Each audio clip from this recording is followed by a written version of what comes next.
Welcome to the Shadow Dossier. History is a map, but it is a map drawn by liars. We are taught that the expansion of the United States was a manifest destiny, a hunger for land and gold, a drive to push the frontier from the Atlantic to the Pacific. We are told that the continent was wild, untamed, and largely empty. But the archives we have uncovered tell a different story. The Founding Fathers were not just building a nation on the surface, they were trying to seal a prison beneath their feet.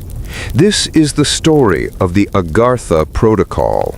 It reveals that the Louisiana Purchase, the Lewis and Clark expedition, and the Indian Wars were not about conquest, they were about containment.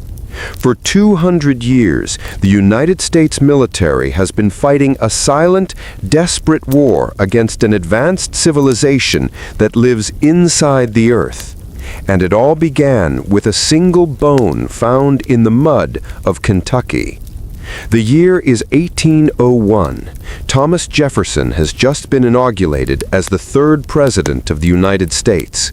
To the public, Jefferson is a statesman, a philosopher, and a man of science. He is obsessed with the natural history of the New World. He fills the East Room of the White House with maps and fossils and artifacts. But there is one artifact he never shows to the public. It arrived in a crate from a salt lick in Big Bone Lick, Kentucky. The sender was a Shawnee tracker who had been paid by Jefferson to watch the deep caves of the Ohio Valley. Jefferson opens the crate alone in his study. Inside lies a femur. It is massive, supposedly belonging to an American mastodon, the great beast that roamed the continent. But when Jefferson lifts the bone to the candlelight, he sees the anomaly. The bone is not just fossilized, it is carved. Etched into the petrified marrow of the bone are symbols. They are not indigenous markings. They are geometric, precise, and mathematical. They resemble the complex cuneiform of ancient Sumeria, but far more advanced. Jefferson, a master of codes and languages, spends 3 weeks locked in his study, refusing to see his cabinet members. He translates the markings. He realizes with a chilling certainty that this is not a fossil. It is a message, and it was not written by a human hand. The translation reveals a terrifying truth. The mastodons did not go extinct because of climate change or hunting. They were culled. They were livestock. They were food for a civilization that exists miles beneath the crust of the North American continent. The carving on the bone is a cattle brand. It marks the ownership of the surface world by the inner ones. The message engraved on the bone is a declaration of borders. It warns that the surface dwellers, us, are tolerated only as long as we stay above the bedrock. It lists coordinates, entry points, doorways that lead down into the mantle where the sun never sets because the core of the earth itself provides the light. Jefferson calls this civilization Agartha. He realizes that the United States is sitting on top of a sleeping giant. The vast wilderness to the west is not empty land, it is the roof of their world, and the entrances are unguarded. If the French, who control the Louisiana Territory, find these entrances, they might ally with the Agarthans, and Napoleon could march an army of subterranean giants out of the caves and sweep the young American Republic into the sea. This is the true reason for the Louisiana Purchase in 1803. History tells you Jefferson paid $15 million for land.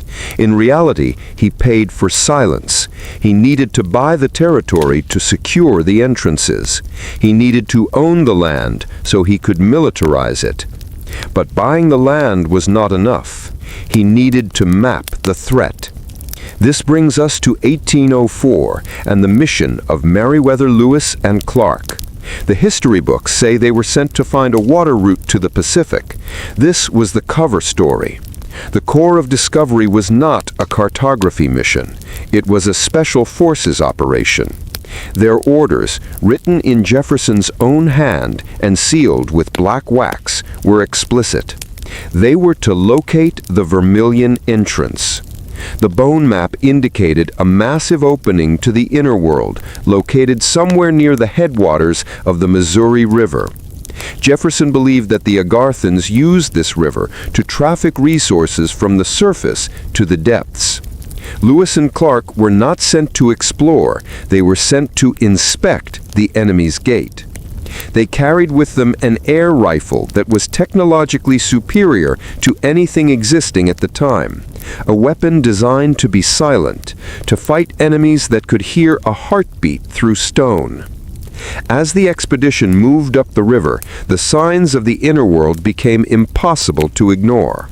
They found animals that shouldn't exist. They found geometric monolithic stones in the middle of the prairie, and they found the tribes. The Mandan and the Sioux told them stories of the underground people. They spoke of nights when the ground would shake and great silver birds would fly out of the mountains without making a sound. The tribe stayed away from certain valleys. They knew that those lands belonged to the Agartha. But the most crucial asset to the mission was Sacagawea. We are taught she was a guide and a translator. The Shadow Dossier reveals she was a guardian. Her people, the Shoshone, were the hereditary keepers of the seal. She didn't join the expedition to show them the way. She joined to stop them from making a mistake. She knew that if Lewis and Clark walked into the Vermilion Entrance without the proper protocols, they wouldn't just die, they would trigger an invasion. On August 12, 1804, the expedition reached the location marked on Jefferson's bone map. It wasn't a cave, it was a depression in the earth, miles wide, hidden by a perpetual fog. The compasses on the boats began to spin wildly. The air smelled of sulfur and ozone. Lewis wrote in his private journal, which was redacted from the official congressional record, "The river does not flow here. It falls. It falls into a void that has no bottom. We looked into the abyss and we saw lights. Not fires, but electric blue lights moving in the deep. We are not alone on this continent." They had found the entrance, but they were not the first ones there. Standing on the ridge, blocking their path, was a figure. It stood 8 feet tall. It wore armor that shimmered like liquid mercury. It held a staff that emitted a low, humming vibration that caused the men's teeth to ache. It was a sentry of Agartha. Lewis ordered his men to hold fire. Sacagawea stepped forward. She spoke to the entity not in Shoshone and not in English. She spoke in a language of clicks and whistles, the language of the subterranean. The sentry listened. It looked at the puny human explorers with their primitive gunpowder weapons. Then it struck the ground with its staff. The earth rumbled. The fog thickened. The entrance to the inner world began to close. A massive landslide, triggered by the sentry's technology, sealed the valley. The Vermilion Entrance was buried under millions of tons of rock. The expedition had succeeded, but not in the way they intended. They hadn't explored the inner world. They had been locked out of it. The Agarthans had decided that humanity was not ready. They sealed the door. Lewis and Clark returned to Washington as heroes, but they were broken men. Lewis in particular could not shake what he had seen. The official story is that Meriwether Lewis committed suicide in a roadside inn years later. The Shadow Dossier suggests otherwise. The coroner's report from that night notes that Lewis had 2 gunshot wounds, but neither was fatal. His body was found with strange, circular burn marks on his skin, marks that matched the tip of the sentry's staff. Lewis hadn't killed himself. He had been silenced because he was planning to go back. He wanted to reopen the gate. This was the beginning of the cover-up. Jefferson realized that the American public could not handle the truth.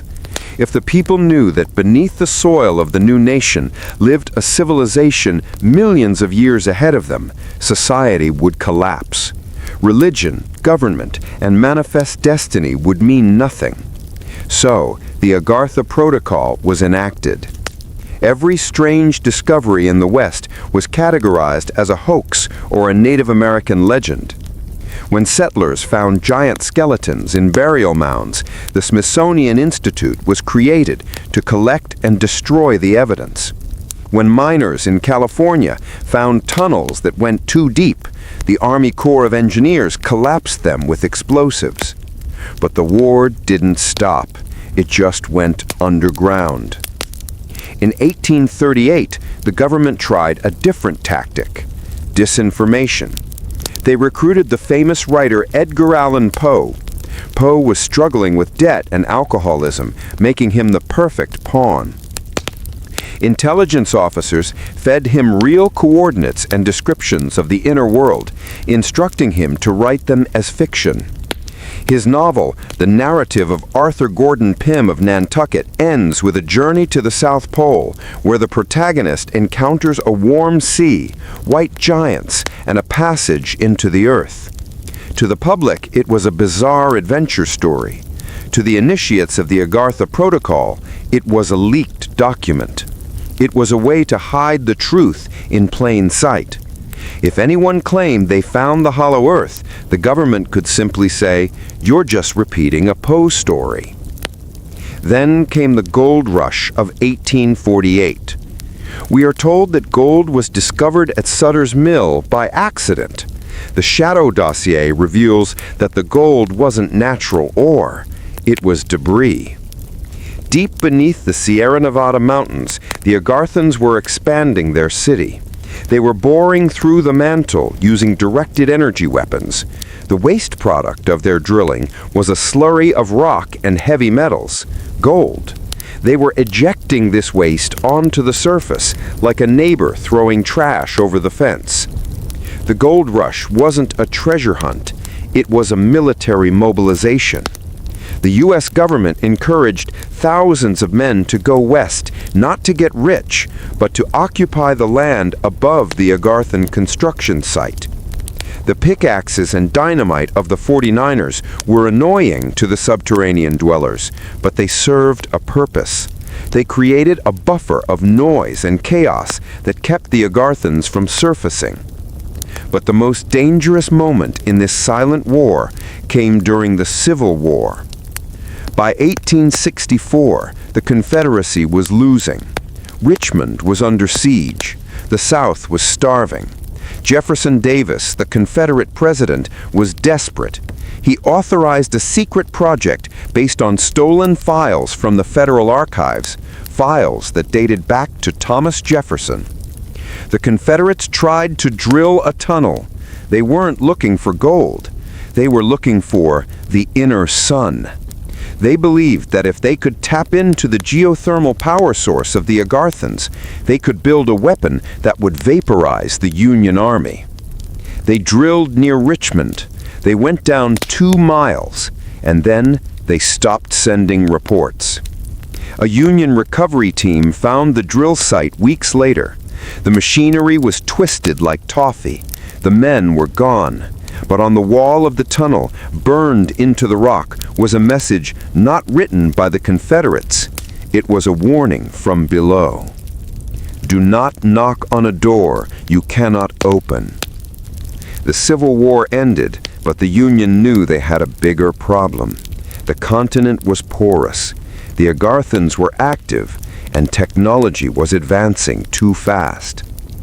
In 1868, a strange event occurred in Newark, New Jersey. A relentless inventor named Zadok Dederick unveiled a steam man, a massive mechanical robot that could pull a carriage. It was hailed as a marvel of the steam age, but Dederick hadn't invented it. He had reverse-engineered it. The Steam Man was actually a suit of Agarthan armor found in a collapsed tunnel in Pennsylvania. Dederick had stripped out the zero-point energy core and replaced it with a crude steam boiler. The government seized the machine within months. They realized that human technology was starting to intersect with Agarthan scraps. If they didn't control the narrative, the Industrial Revolution would expose the hollow Earth. The 20th century brought the conflict to the skies. In 1926, Admiral Richard E. Byrd, an American hero, flew over the North Pole. His flight log is one of the most contested documents in history. He radioed back a message that confused the world. He said he wasn't looking at ice. He was looking at land, green land. He saw forests. He saw a creature that looked like a woolly mammoth moving through the underbrush. Byrd had flown into the polar opening, the main ventilation shaft for the Agarthan world. When he returned, he was immediately debriefed by the military. He was ordered to remain silent. He famously told the press, "I would like to see that land beyond the pole. That area beyond the pole is the center of the great unknown." The government realized that airplanes made the secret impossible to keep. You couldn't hide a hole the size of a state at the top of the world. So they changed the maps. They created the no-fly zones. They erased the data. But the Agarthans were no longer content to stay hidden. World War II had disturbed them. The atomic bombs dropped on Japan sent shockwaves through the mantle, cracking the crystalline cities of the inner world. They viewed us as dangerous children playing with matches in a library. In 1947, the U.S. Navy launched Operation Highjump. Ideally, it was an expedition to Antarctica to map the coastline. In reality, it was an invasion force. Admiral Byrd led an aircraft carrier, submarines, and 4,000 troops to the South Pole. Their mission was to close the southern gate. It was a disaster. Byrd's fleet was attacked, not by Russians, not by Nazis. They were attacked by flying saucers that burst out of the ocean and the ice. These craft moved at impossible speeds, firing beams of light that melted the hulls of destroyers. The U.S. Navy was routed in less than 24 hours.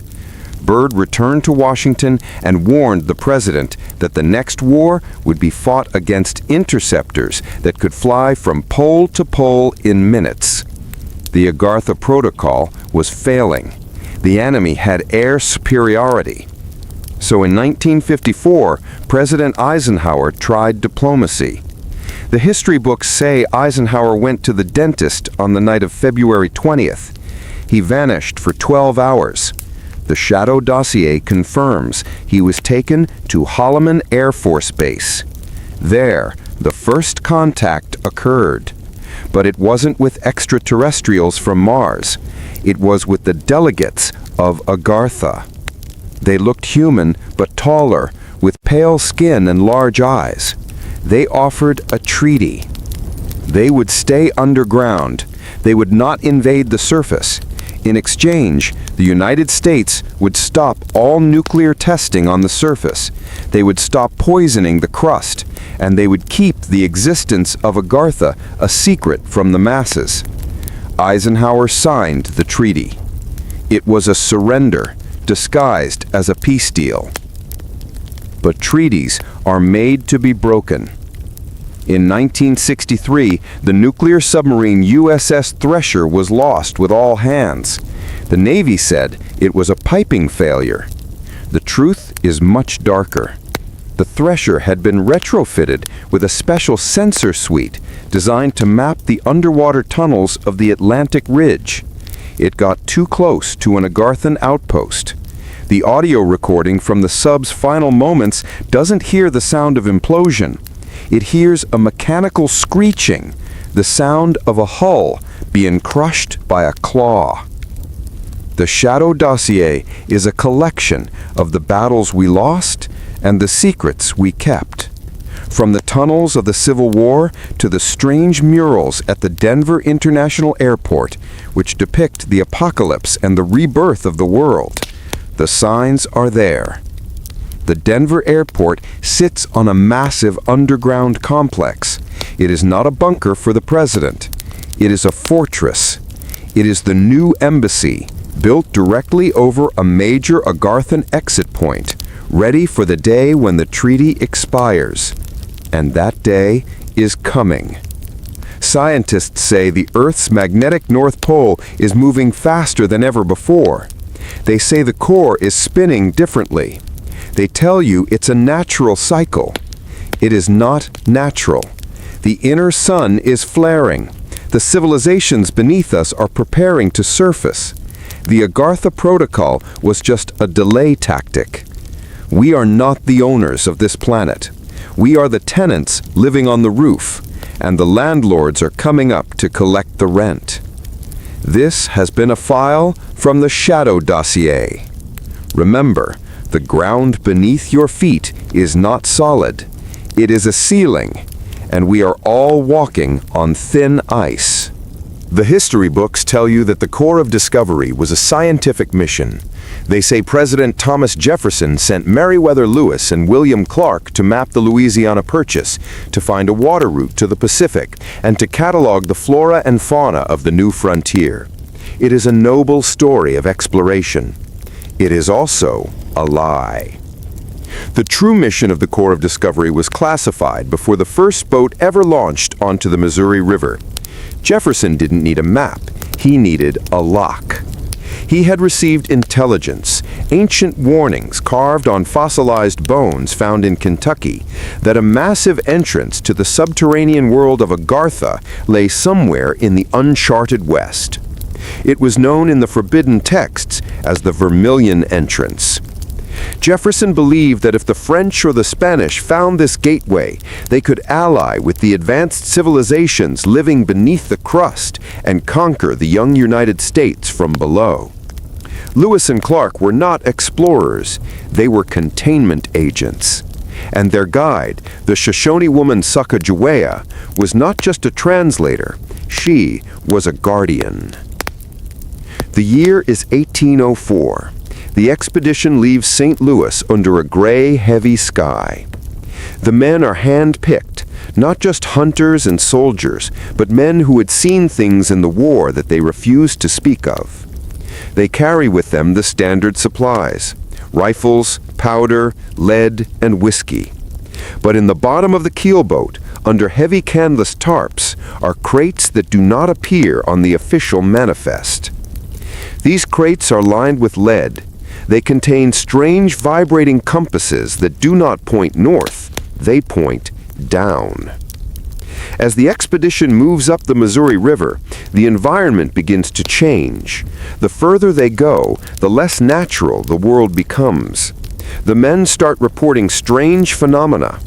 They see lights under the water of the river, blue bioluminescent streaks that move faster than any fish.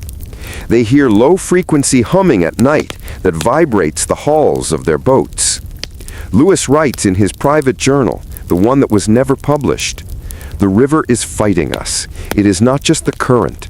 The water itself feels heavy, like mercury. We are moving against the flow of something ancient." By the time they reach the land of the Mandan people in present-day North Dakota, the mission has shifted from exploration to survival. The Mandan chiefs treat Lewis with a mixture of respect and fear. They know what he is looking for. They call it the throat of the earth. It is here that they meet Sacagawea.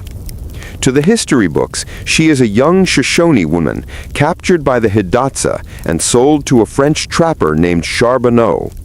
But when Lewis meets her, he sees something else. He sees the tattoos on her wrists, geometric patterns that match the carvings on the mastodon bone Jefferson had shown him in the White House. Sacagawea does not speak English, but when she sees the strange compass Lewis is carrying, she nods.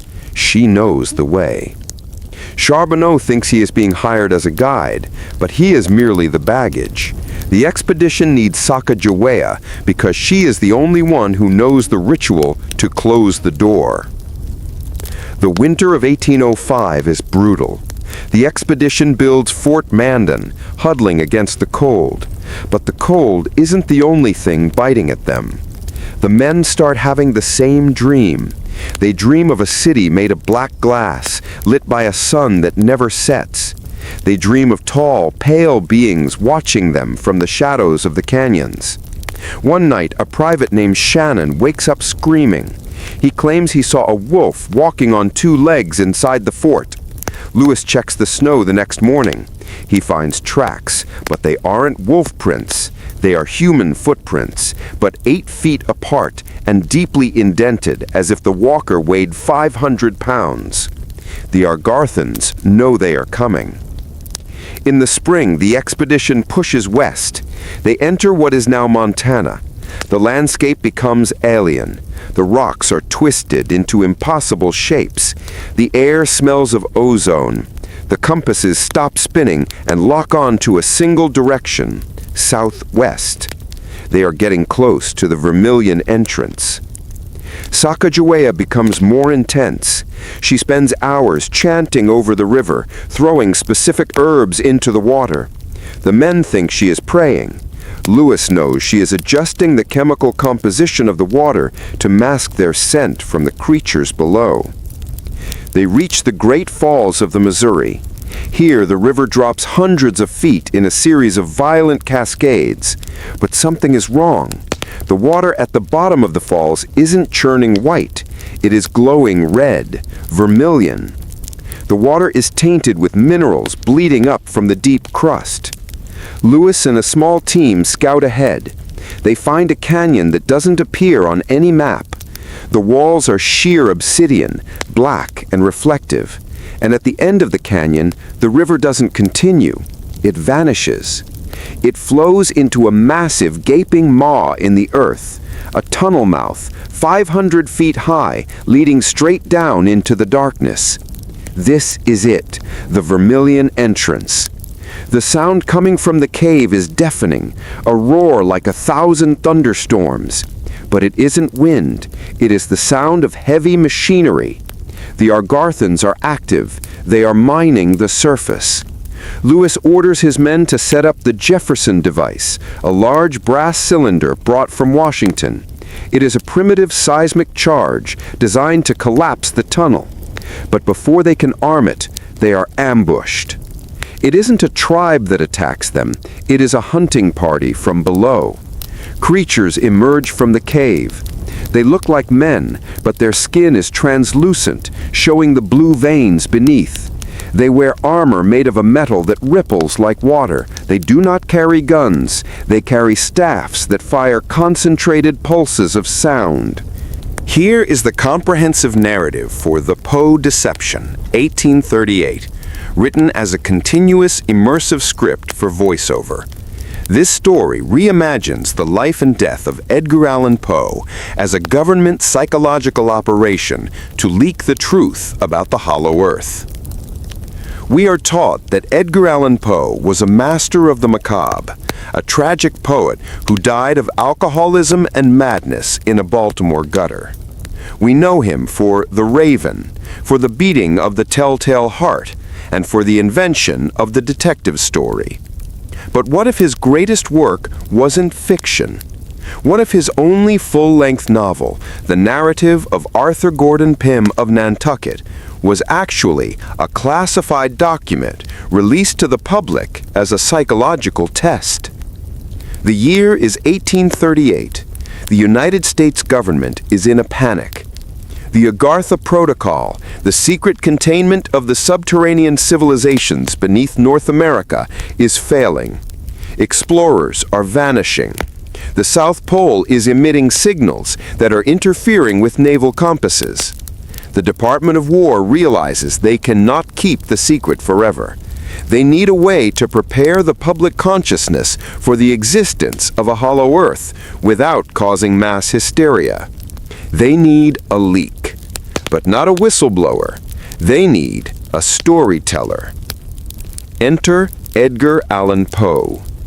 To the public, Poe is a struggling writer, barely scraping by. To the intelligence community of the 19th century, he is a perfect asset. He is a former military man, having served at Fort Moultrie and attended West Point. He understands codes, cryptography, and the chain of command. And most importantly, he is desperate for money. In the winter of 1837, Poe is approached by a man known only as Colonel Reynolds. Reynolds does not work for the Army or the Navy. He works for a shadow branch of the government tasked with monitoring the entry points at the polls. He makes Poe an offer. They will pay off his debts. They will guarantee his literary fame. All he has to do is write a book based on the journals of a dead sea captain named Jeremiah Reynolds, no relation to the colonel, who had actually reached the Antarctic wall. Poe agrees.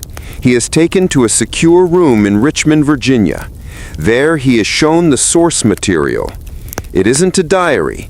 It is a logbook from a ship that officially never existed. Inside, there are sketches of creatures that defy biology. White bears the size of elephants, water that runs hot and purple, and a massive chasm at the bottom of the world where the ocean pours into the interior of the planet. Poe begins to write the narrative of Arthur Gordon Pym of Nantucket. The novel starts as a standard sea adventure: mutiny, shipwrecks, starvation. This is the bait. It lures you in with familiar tropes. But as the story progresses south toward the Antarctic, the narrative shifts. It becomes surreal. It becomes a report on the Agarthan defense systems. Poe describes the water changing color. He describes the strange white mist that descends upon the ship. He describes the tekili tekili cry of the massive white birds. These aren't creative flourishes. They are accurate descriptions of the atmospheric anomalies caused by the ventilation of the inner Earth. The cry, tekili tekili, is phonetic. It is the sound of the tectonic machinery used by the Agarthans to regulate the temperature of the southern opening. But the most dangerous part of the book is the ending. In the final chapters, the protagonist, Pym, encounters a figure, a shrouded human figure, far larger than any normal man, with skin the perfect whiteness of snow. The boat rushes toward a curtain of ash, and the narrative abruptly cuts off. Critics hated the ending. They called it abrupt and confusing, but the government loved it. It was a soft disclosure. By planting the image of the white giant and the polar opening in the minds of the readers, they were conducting a massive psychological experiment. They wanted to see if the public would accept the idea of a hollow earth or reject it as fantasy. The public rejected it. They called it a bizarre hoax. But the book did something else. It acted as a beacon. The coordinates Poe hid in the text, the specific latitudes and longitudes mentioned in the final voyage, were real.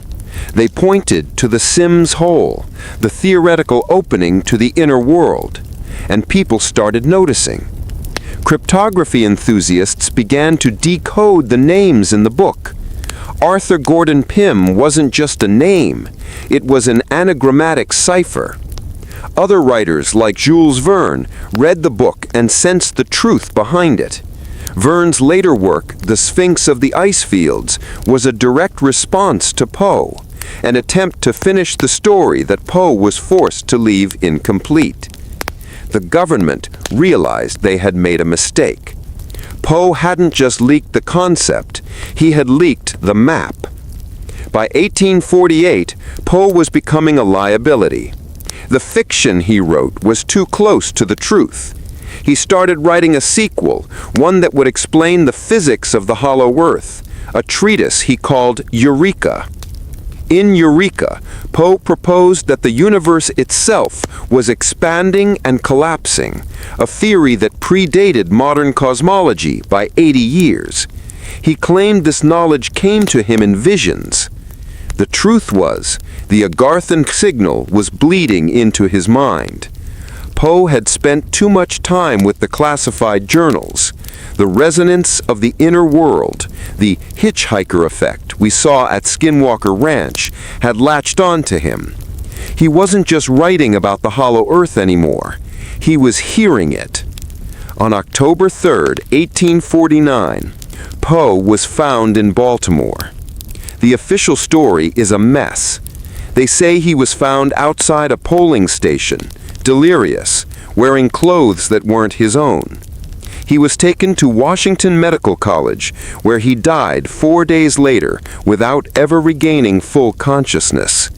The doctors said it was congestion of the brain or alcohol poisoning. But the attending physician, Dr. John Moran, noted something strange in his private diary. He wrote that Poe wasn't hallucinating about snakes or spiders, as a drunkard would. He was shouting a name, Reynolds. For 3 nights, Poe screamed for Reynolds. Historians assume he was calling for Jeremiah Reynolds, the polar explorer whose journals inspired the book. But the Shadow Dossier reveals he was calling for Colonel Reynolds, his handler. He was calling for the man who had ruined his life. And the clothes? Why was the famous writer wearing a cheap, ill-fitting suit? Because he had been debriefed. Poe hadn't been on a drinking binge. He had been kidnapped. They took him to a black site near the Baltimore harbor, where intelligence officers tried to scrub his memory.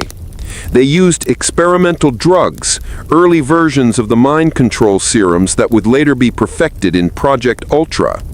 They wanted to erase the coordinates he knew. They wanted to make sure he never wrote the sequel. But the procedure went wrong.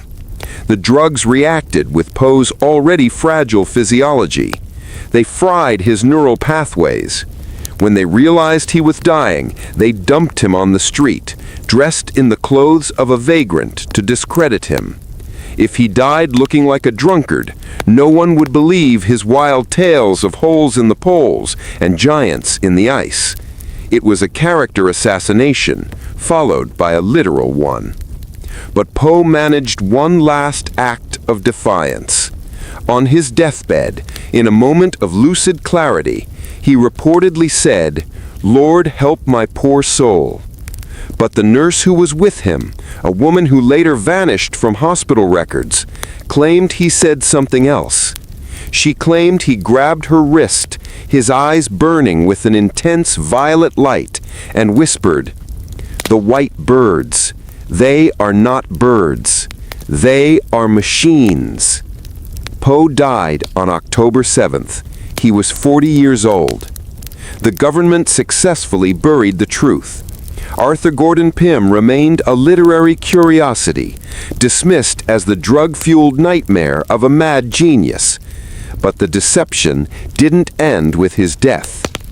In the decades that followed, the U.S. Navy quietly began to survey the specific coordinates Poe had written about. They didn't send warships, they sent whaling vessels, civilian ships that could disappear without causing a diplomatic incident. They were looking for the warm water current Poe described, and they found it. In 1893, a Norwegian whaler named Captain Larsen followed Poe's map. He reported finding a region beyond the ice shelf where the compass spun freely and the fog cleared to reveal a mountain range that shouldn't exist. He didn't land. He was turned back by lights in the water that moved with intelligent design. Larsen's logbook was confiscated. Larsen's logbook was confiscated by the U.S. Navy when he docked in San Francisco. The Poe deception was the first successful soft disclosure in American history. It established a playbook that the intelligence community uses to this day. Hide the truth in fiction. If you want to keep a secret, put it in a movie, a novel, or a video game. Then, if anyone discovers the real thing, they will be laughed at for believing in a story. Edgar Allan Poe wasn't just the father of horror. He was the first casualty of the information war regarding the Hollow Earth. His tombstone in Baltimore is a monument to a man who saw too much. And if you read Arthur Gordon Pym today, Pay close attention to the final pages. The description of the chasm is not a metaphor. It is a set of landing instructions. We are left with a chilling realization. The horror stories Poe wrote, the premature burials, the walls sealing people in, the hearts beating under the floorboards, were they really just Gothic fantasies? Or were they the desperate metaphors of a man trying to tell us that we are all trapped in a surface world, unaware of the beating heart of the civilization beneath us? The raven never said nevermore. It said, look down. This has been a file from the Shadow Dossier. The fiction you read today might be the history of tomorrow. Welcome back to the Shadow Dossier. We are taught that the California Gold Rush was a spontaneous event, a moment of serendipity where a carpenter named James Marshall looked into the tail race of a sawmill and saw the glint of the American dream. We are told that what followed was a chaotic migration of dreamers, fools, and fortune seekers who traveled west to get rich. We accept this story because it fits the narrative of the self-made man. It fits the myth of the frontier. But the Shadow Dossier reveals that the gold rush was not an accident. It was an operation. It was perhaps the greatest psychological operation in the history of the United States government. The migration of 300,000 people to the West Coast wasn't a rush for riches. It was the deployment of a human shield. The gold found in the rivers of California wasn't natural ore. It was industrial waste. It was the debris ejected from the mantle by a civilization that was trying to drill its way up to the surface. The year 1848 wasn't the beginning of an economic boom. It was the beginning of a siege. The story begins on January 24th, 1848. At Sutter's Mill on the banks of the South Fork of the American River. James Marshall was inspecting the water channel below the mill when he saw the flakes. They were the size of peas, malleable and shiny. He gathered them in his hat and ran to find John Sutter, the owner of the land. The history books say they tested the gold with nitric acid and determined it was 23 karat pure. This is where the lie begins. The official report, the one that was sealed by the War Department and never released to the public, tells a different story. When Sutter and Marshall tested the gold, they found anomalies. The metal was warm to the touch, warmer than the ambient air temperature. When placed near a compass, the needle didn't just spin, it locked onto the metal. And most terrifying of all, the gold wasn't found in veins within quartz, as natural gold should be. It was found in smooth spherical pellets, as if it had been melted and sprayed out of a high-pressure nozzle. Sutter was a man of the world, but he was frightened. He sent a sample not to a bank, but to the nearest military outpost. The sample eventually reached Colonel Richard Mason, the military governor of California. Mason had seen gold before. He knew what raw ore looked like. This wasn't it. Mason sent the sample to Washington, D.C., to the desk of President James K. Polk. The president had the metal analyzed by the Smithsonian secret precursor agency, the Columbia Institute. Their findings were classified immediately. The metal was indeed gold, but its isotopic signature was wrong. It contained trace elements of iridium and osmium that were consistent with the Earth's core, not its crust. The scientists concluded that this gold had been brought up from a depth of at least 400 miles. It was slag. It was the refuse material from a massive boring machine. Someone or something deep beneath the Sierra Nevada mountains was drilling a tunnel toward the surface. The gold dust washing up in the rivers was just the dust from their drill bits. President Polk faced a nightmare scenario. The United States had just won the Mexican-American War. They had acquired California to secure the continent from sea to sea. But now, Intelligence suggested that the territory was the roof of a hostile power. The Agarthans, the civilization living in the honeycomb caverns of the inner earth, were breaching the surface. Polk needed to secure California. He needed to flood the area with bodies to occupy the land and deter the subterranean breach. But he couldn't send the army. The army was exhausted from the war with Mexico, and sending thousands of troops to dig holes in the desert would raise questions among the European powers. If Britain or Russia found out about the Agarthan entrance, they would invade. So Polk devised a plan. He wouldn't send soldiers, he would send civilians. He would weaponize greed. On December 5, 1848, President Polk stood before Congress and officially confirmed the discovery of gold in California. He held up the sample. He exaggerated the abundance. He ignited the fuse. The gold fever was a manufactured hysteria. The government utilized newspapers to spread wild tales of nuggets the size of hen's eggs lying in the open. They wanted the world to come. They wanted the noise. The strategy was twofold. First, the sheer weight of 300,000 miners digging, blasting, and diverting rivers would disrupt the Agarthan operations. The Agarthans relied on stealth and acoustic sensitivity. The chaos of the gold rush created a sonic barrier that blinded the enemy's sensors. Second, concealed within the masses of the 49ers were units of the U.S. Army Corps of Engineers, dressed as prospectors. While the civilians panned for gold in the riverbeds, these covert teams were hunting for the vents. They were looking for the shafts where the Agarthan boring machines were ejecting the gold slag. The operation was known as Project El Dorado. The real war took place in the deep mines. As the civilians scratched the surface, the military miners went deep.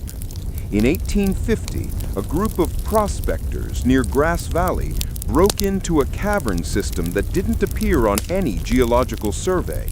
The air inside smelled of ozone and rotten eggs. The walls were smooth, fused by immense heat.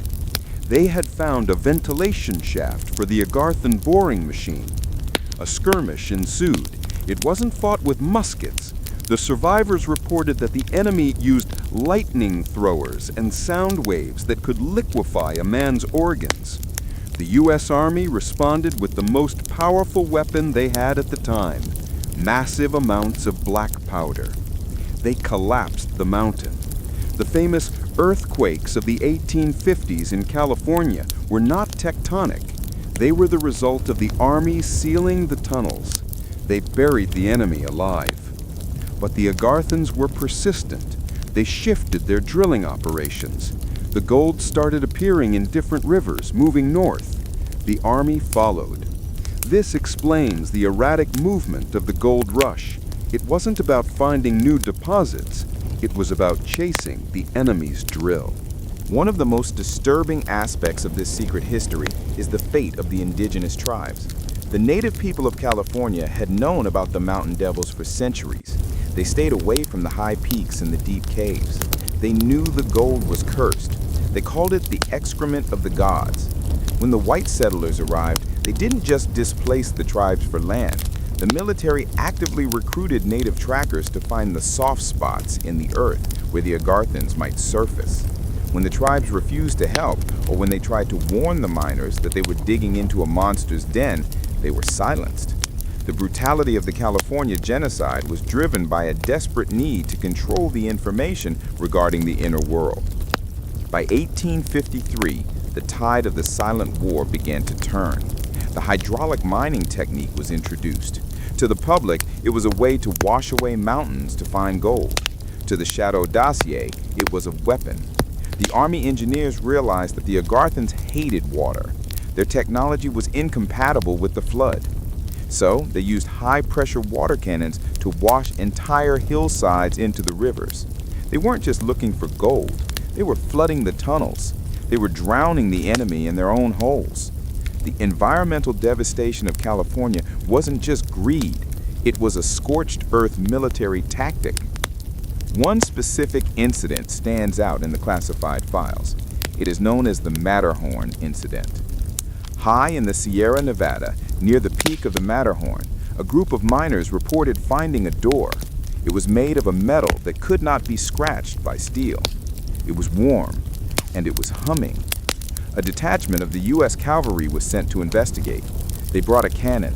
They fired at the door, but the cannonball bounced off. Then, the door opened. The report from the sole survivor claims that a silver cloud rolled out of the mountain. Inside the cloud were shapes, tall, mechanical tripods that walked with a spider-like grace. They snatched men up and fed them into a hopper on the machine's underbelly. The commander of the detachment ordered a retreat, but he did one final thing. He ordered his men to roll barrels of blasting powder into the ravine above the door. They detonated the cliff face. Thousands of tons of granite crashed down, burying the metal door and the mechanical nightmares forever. The survivor was committed to an asylum in San Francisco. He spent the rest of his days drawing pictures of the tripods and the golden slag. He claimed the gold was bait. He said the Agarthans threw it up to the surface to lure humans into the kill zone, to harvest them as they harvested the mastodons. By 1855, the gold rush was winding down. The surface gold was gone. The Agarthans, realizing that their breach attempts were being met with overwhelming force and hydraulic flooding, retreated deeper into the mantle. They abandoned the California approach. The U.S. government was left with a new state, a massive population, and a terrible secret. They had to normalize the presence of the gold.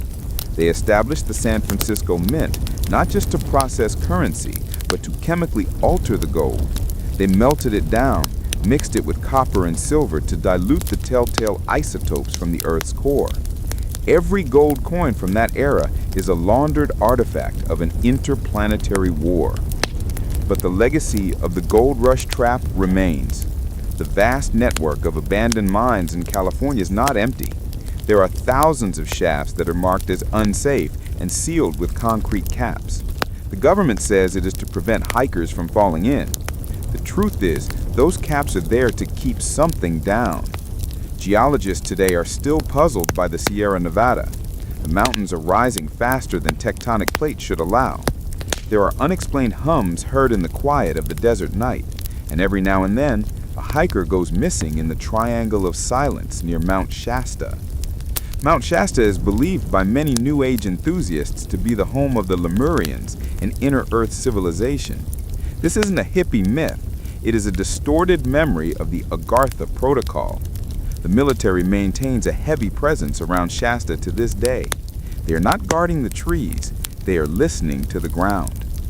The gold rush was the first time the American government successfully mobilized the population to fight a threat they didn't understand. They turned bankers and farmers into soldiers of the shovel. They used human greed as a containment field. So the next time you look at a gold wedding ring or a piece of jewelry, ask yourself where the metal came from. Did it come from a vein in the rock? Or was it the debris left behind by a civilization that was trying to break through the floor of our world? We are walking on a Swiss cheese of tunnels. The gold was just the dust from their saw. And the saw is still running, deep in the dark, waiting for the noise of the surface to die down so they can try again. This has been a file from the Shadow Dossier. The price of gold is determined by the market, but the cost of gold was paid in blood. The history books describe the American Civil War as a conflict of ideologies, economics, and territory. It was a war of brother against brother, fought with muskets, cannons, and ironclads. But there's a chapter of the war that has been erased from the archives. A chapter that explains why the siege of Richmond lasted so long and why the Confederacy collapsed so suddenly. It wasn't just about Sherman's march or the blockade. It was about a project so dangerous that both the Union and the Confederacy agreed to bury the evidence. This is the story of the Richmond borehole. The year is 1864. The South is crumbling. General Ulysses S. Grant is hammering at the gates of Richmond, Virginia. The Confederate capital is starving. President Jefferson Davis knows the war is lost unless they find a miracle. He doesn't look to Europe for help, he looks down. Before the war, Davis had been the U.S. Secretary of War. He had access to the secret files of the Agartha Protocol, the classified documents from the Lewis and Clark expedition and the California Gold Rush. He knew about the civilization beneath the crust. He knew about the inner sun, a geothermal power source of limitless energy that supposedly lit the subterranean world. Davis believed that if Confederate engineers could drill deep enough to tap into the mantle, they could harness this energy. He envisioned a weapon, a geothermal cannon, that could unleash a volcanic eruption beneath the Union Army. It was a weapon of mass destruction long before the atomic bomb. The project was assigned to the Confederate Niter and Mining Bureau. They selected a site outside Richmond, hidden in a deep ravine near the James River. They didn't use slave labor. The secret was too sensitive.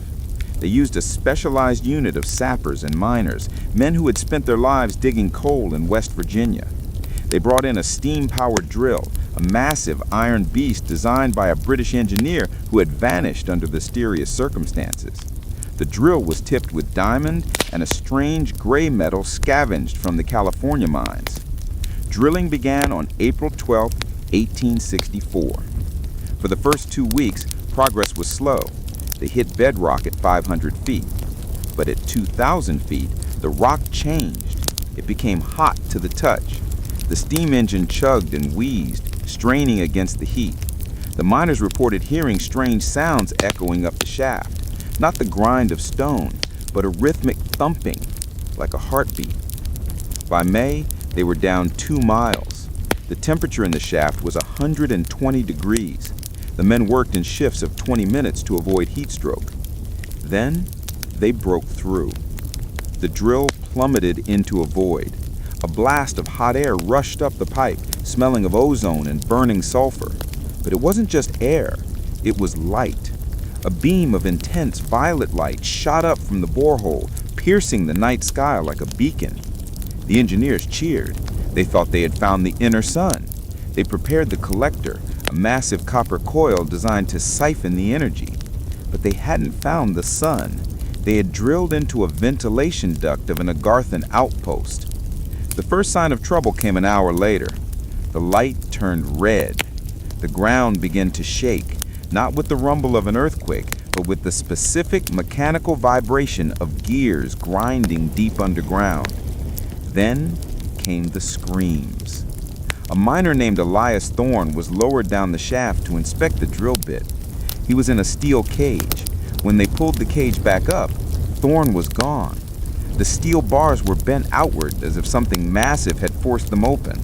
And inside the cage, there was a message carved into the floor plate. It wasn't written in English. It was a series of geometric scratches. The site commander, Colonel Blackwood, ordered the men to arm themselves. He sent a telegraph to Jefferson Davis. "We have breached the hall. The enemy is awake." That night, the ravine became a slaughterhouse. They didn't come up the small borehole. The Agarthans opened a new door. The cliff face of the ravine simply dissolved, melting away as if hit by a laser. From the opening marched the soldiers of the inner earth. They were not the giants Lewis and Clark had seen. These were different. They were the drones, humanoid constructs made of a biological metal. They had no faces, just smooth, reflective visors. They moved with a hive mind synchronization. The Confederate soldiers fired their Enfield rifles. The bullets sparked off the drones' armor. The drones didn't return fire with bullets. They used sonic weapons.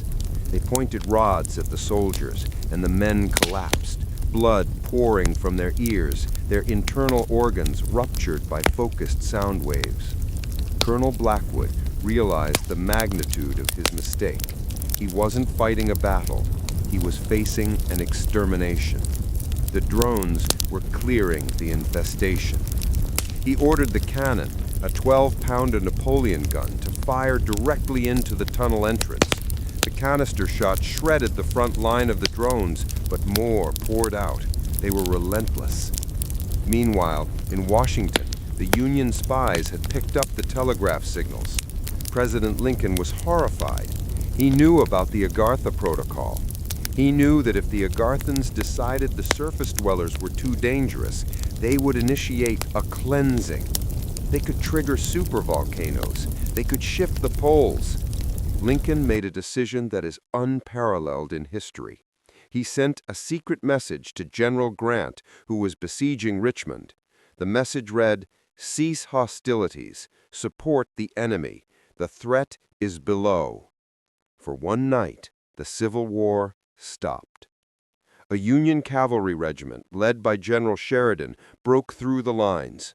They didn't attack the Confederates. They rode straight for the ravine. When they arrived, they found the Confederates making their last stand. The steam drill was on fire. The drones were advancing. The Union soldiers charged. It was a surreal sight. Blue and gray fighting side by side against an army of faceless silver machines. The sheer weight of numbers began to push the drones back. The Union brought Gatling guns, the rapid fire finally managing to crack the drones' armor. But they couldn't stop the breach. The tunnel was widening. A massive shape was moving in the darkness behind the drones, a tank-like machine the size of a cathedral. Colonel Blackwood met General Sheridan amidst the chaos. They didn't exchange salutes, they exchanged explosives. "We have to seal it," Colonel Blackwood yelled over the roar of the sonic weapons. "We have 20 barrels of powder." "It's not enough," Sheridan replied. "We need to drop the mountain." They devised a suicide plan. They loaded a wagon with every ounce of gunpowder, every artillery shell, and the unstable nitroglycerin the miners had been using. They needed a driver. A young Confederate lieutenant named Jackson volunteered. He was bleeding from the eyes, a victim of the sonic attacks. He knew he was dying. "Tell my mother I died for the South," Jackson whispered. "No, son," Sheridan said solemnly. "You're dying for the world." Jackson whipped the horses. The wagon careened down the slope, straight into the glowing maw of the tunnel, straight at the advancing drones. The explosion was registered on seismographs as far away as London. The blast didn't just collapse the tunnel, it vaporized the ravine. The side of the mountain sheared off, millions of tons of rock crashing down to bury the entrance, the drill, and the drones. The shockwave knocked trees flat for a mile. Silence returned to the valley. The violet light was gone. The survivors, Union and Confederate, stood in the smoking crater. They looked at each other. There was no will left to fight. They had seen the true enemy. But the cover-up began immediately. General Grant and General Lee met in secret days later. They agreed that this event could never be made public. If the soldiers knew that demons lived under the earth, they would desert. If the public knew, the panic would destroy both nations. They executed the witnesses. The surviving members of the mining unit were sent to the front lines of the bloodiest battles, Cold Harbor, the Wilderness, where they were guaranteed to die. The Union cavalrymen were transferred to the western frontier to fight the Apache, carrying their secret to the grave. The official report stated that a Confederate powder magazine had exploded due to negligence. The ravine was filled in. Today, a highway runs over the spot. Commuters drive over the graves of the men who saved the world, completely unaware that 2 miles beneath their tires, the crushed remains of silver machines still lie in the dark. But the Agarthans did not forget. The Richmond incident changed their policy. They realized that humans were becoming too technologically advanced. We were drilling too deep. We had explosives. This is why shortly after the Civil War, the UFO sightings began. The airships of the 1890s, mysterious craft seen over California and Chicago, were not inventors testing flying machines. They were Agarthan reconnaissance drones. They were mapping our military capabilities. They were watching us. The Civil War tunnel proved that humanity could unite against an external threat, but it also proved that we were reckless. We tried to steal the sun, and we got burned. The drill bit from that night is still there, fused into the rock, a monument to the hubris of the Confederacy. And if you listen closely to the ground in that part of Virginia on a quiet night, you won't hear the wind. You will hear the rhythmic thumping of a machine that is waiting for us to make the mistake of knocking again. This has been a file from the Shadow Dossier. The war between the states ended in 1865. The war for the planet has never ended. We tend to think of robotics as a modern obsession. We look at the Boston Dynamics dogs or the humanoid androids of the 21st century and believe we are on the cutting edge of history.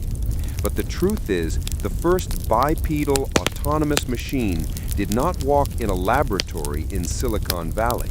It walked on the cobblestone streets of Newark, New Jersey in the winter of 1868.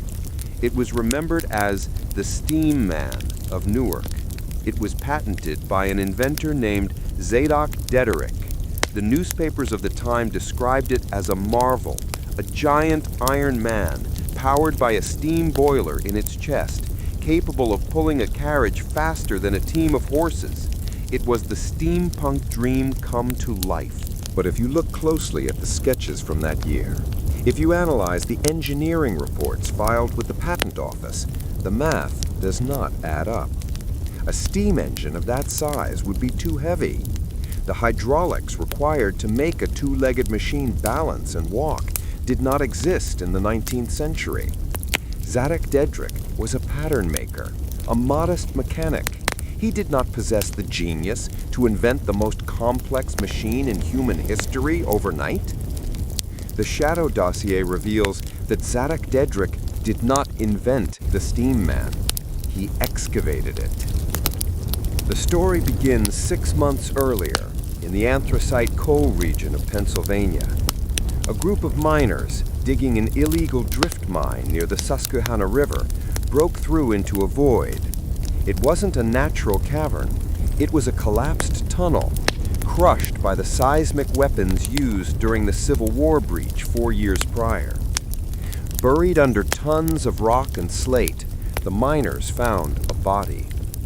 It was 9 feet tall. It lay face down in the dust. At first, they thought it was a statue made of silver, but when they cleared the debris, they realized it was a suit of armor. It was articulated, seamless, and made of a gray metal that did not rust and could not be scratched by their pickaxes. Inside the helmet of the suit, there was no skull. There was only a viscous, blue residue that evaporated as soon as the air touched it. The pilot of the suit, an Agarthan soldier, had dissolved, leaving only his shell behind. The miners didn't report the find to the government. They were afraid of the army. Instead, they stripped the armor. They couldn't move the whole thing, so they took the pieces that seemed most valuable. They carted the torso and the legs out of the mine under the cover of darkness. They sold the scrap metal to a scrap dealer in Newark for $50. That scrap dealer sold it to Zadok Dedrick. Dedrick was a tinkerer. He bought the load thinking he could melt it down for parts. But when he put the gray metal in his forge, it wouldn't melt. It wouldn't even get hot. It absorbed the heat, remaining cool to the touch. Intrigued, Dedrick began to assemble the pieces. As he clicked the joints together, he realized he wasn't looking at a statue. He was looking at a machine. The legs contained synthetic muscle fibers that looked like spun glass. The chest cavity was empty, save for a complex array of crystal shards and gold circuitry. Dedrick didn't know what Agartha was. He didn't know about the Hollow Earth. He just saw an opportunity. He realized that if he could power this machine, he would be rich. He removed the crystal circuitry, which he couldn't understand, and tossed it into a junk pile. This was his first mistake. Those crystals were the logic centers. They were the inhibitor chips that kept the suit from acting on its own. In the empty chest cavity Dedrick installed a 6-horsepower steam boiler. He ran copper tubes through the arms and legs, connecting the steam pressure to the alien pistons. He literally shoved the Industrial Revolution inside the shell of a futuristic weapon. He bolted a terrifying face mask onto the helmet, a frozen iron grin to make it look like a man. He painted the gray armor black to hide its strange luster. He called it the Steam Man. On January 23, 1868, Dedrick unveiled his creation. A massive crowd gathered on Broad Street in Newark. Dedrick stood on a carriage attached to the back of the giant. He lit the boiler. The fire roared, steam hissed from the exhaust pipes, and the machine moved. The crowd gasped. It didn't shuffle. It didn't stumble. It stepped with a fluid, predatory grace that was impossible for a steam-powered contraption. The steam engine was providing the raw force, but the Agarthan gyroscopes, still hidden deep in the hips of the suit, were doing the balancing. The steam man walked down the street, its iron feet clanging on the stones. It moved faster and faster. Dedrick held the reins, steering it like a horse. The crowd cheered. Investors threw money at him. But then, the machine stopped. It wasn't out of coal. The boiler was full. The machine stopped because it had heard something. Deep beneath the pavement of Newark, a low-frequency signal was pulsing. A beacon from the deep tunnels. The suit, stripped of its logic crystals, but still retaining its base programming, recognized the signal. It was a recall command. The steam man turned its head. It wasn't supposed to be able to do that. Dedrick hadn't installed a neck mechanism for lateral movement. The iron face stared at the crowd. The steam whistle, meant to be a warning siren, began to modulate. It changed pitch, creating a sound that wasn't a whistle, but a voice, a screeching metallic mimicry of language. It screamed. The horses in the street went mad, throwing their riders. The crowd panicked. Dedrick, terrified, pulled the emergency release valve to dump the steam and kill the power. The valve didn't work. The machine had overridden the manual controls. The steam man disconnected itself from the carriage and turned away from the street and began to walk toward the Passaic River. It wasn't walking aimlessly. It was heading for the water. It knew that the riverbed connected to the Hudson, and the Hudson connected to the Atlantic trenches, and the trenches led to the deep gates. It was going home. Dedrick jumped off the carriage and ran after his invention. He grabbed a crowbar and tried to jam it in the leg gears. The machine didn't even slow down. It swung its massive arm back, swatting Dedrick aside like a fly. The inventor flew 20 feet through the air, shattering his ribs against a brick wall. The police arrived. They fired their revolvers at the giant. The bullets flattened against the Agarthan alloy. The steam man marched on, crushing fences and lampposts, its boiler glowing cherry red, hotter than any coal fire should allow. The suit was drawing energy from the ambient environment, reactivating its dormant zero-point collectors. It reached the docks. It stood at the edge of the pier, looking down at the black water. But before it could submerge, the United States government intervened. They hadn't been watching the news, but they had been watching the energy signatures. Agents from the Department of War, the precursors to the modern Men in Black, arrived in a black coach. They didn't bring guns. They brought an electromagnetic disruptor, a crude device developed after the Roswell-like crash of 1897 in Texas, but prototypes existed earlier. They set up the device on the dock. It was a massive coil of copper wire powered by a galvanic battery bank. They fired a pulse of pure magnetic distortion at the machine. The Agarthan suit froze. The magnetic pulse scrambled the delicate gyroscopes inside the armor. The steam man seized up. The boiler inside, unable to vent its heat, went critical. The explosion was massive. It blew the machine into 1,000 pieces, scattering burning iron and gray metal across the river and the docks. The official story the next day was simple: a boiler explosion, a tragic accident caused by a faulty valve. Dedrick was paid a large sum of money to confirm this story and then to disappear. He moved to the Midwest and never spoke of robots again. The government agents collected every scrap of the gray metal they could find. They dredged the river. They swept the streets. They took the pieces to a secret facility in the Nevada desert, a place that would later be known as Area 51, but in 1868 was just a nameless outpost for holding anomalous artifacts. But they missed a piece. One of the logic crystals, the ones that Dedrick had thrown in the junk pile, was found by a young boy years later. He kept it as a lucky stone. He claimed that when he held it, he could hear voices telling him how to build things, how to build radios, how to build alternating current motors. That boy's name was Nikola Tesla. The Steam Man of Newark was not just a historical oddity, it was a warning. It proved that the technology of the inner Earth was compatible with human engineering. It proved that we could wear their skin. This realization launched a secret arms race. The governments of the world began desperately looking for more collapsed tunnels, more dead centuries. They wanted the suits.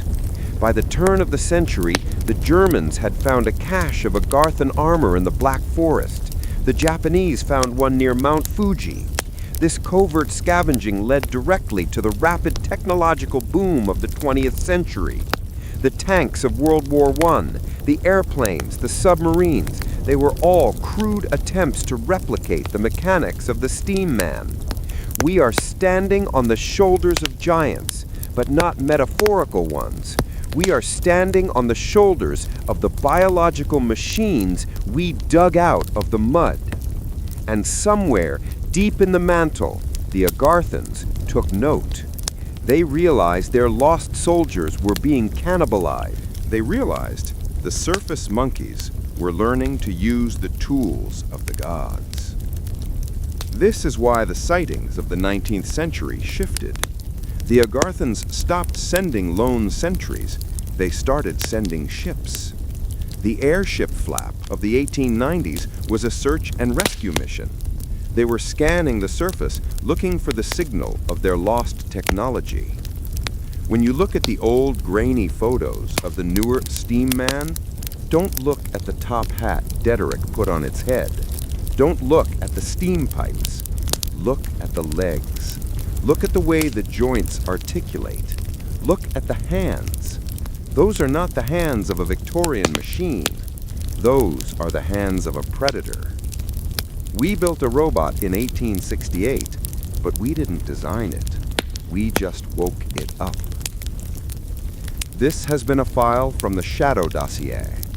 The Industrial Revolution wasn't an evolution. It was a theft.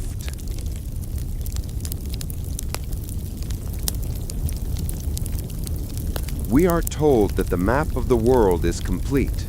We are taught that the North Pole is a frozen cap of shifting ice, a desolate point of zero longitude where the lines of the globe converge. We celebrate the explorers who raced to reach it, Peary, Amundsen, and the greatest American aviator of his age, Richard Evelyn Byrd.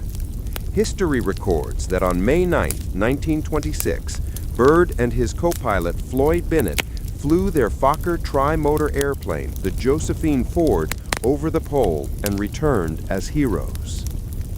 But there has always been a shadow over that flight. Skeptics argue that Byrd's plane was not fast enough to make the trip in 15 hours. They say he must have circled just out of sight of land, running down the clock, falsifying his logbook. They call him a liar. The Shadow Dossier reveals that Byrd was indeed lying, but not about the destination. He was lying about the destination. He didn't circle the ice. He flew straight. But he didn't fly over the pole. He flew into it. The flight of 1926 was not an exploration, it was an extraction. Intelligence gathered from the earlier Agartha Protocol incidents, the Lewis and Clark expedition, the Civil War tunnel, the Steam Man, indicated that the polar regions were the primary ventilation shafts for the inner world. The government needed to know if the northern opening was real. They needed aerial reconnaissance. The mission begins at Kings Bay, Spitsbergen. The air is freezing, biting at the skin like glass. The Josephine Ford sits on the runway, a hulking beast of canvas, wood, and metal. To the press, this is a race against the Norwegian explorer Roald Amundsen. To the Office of Naval Intelligence, Amundsen is a liability who must be beaten to the target. If the Norwegians find the opening first, the balance of global power shifts. Byrd and Bennett climb into the cockpit.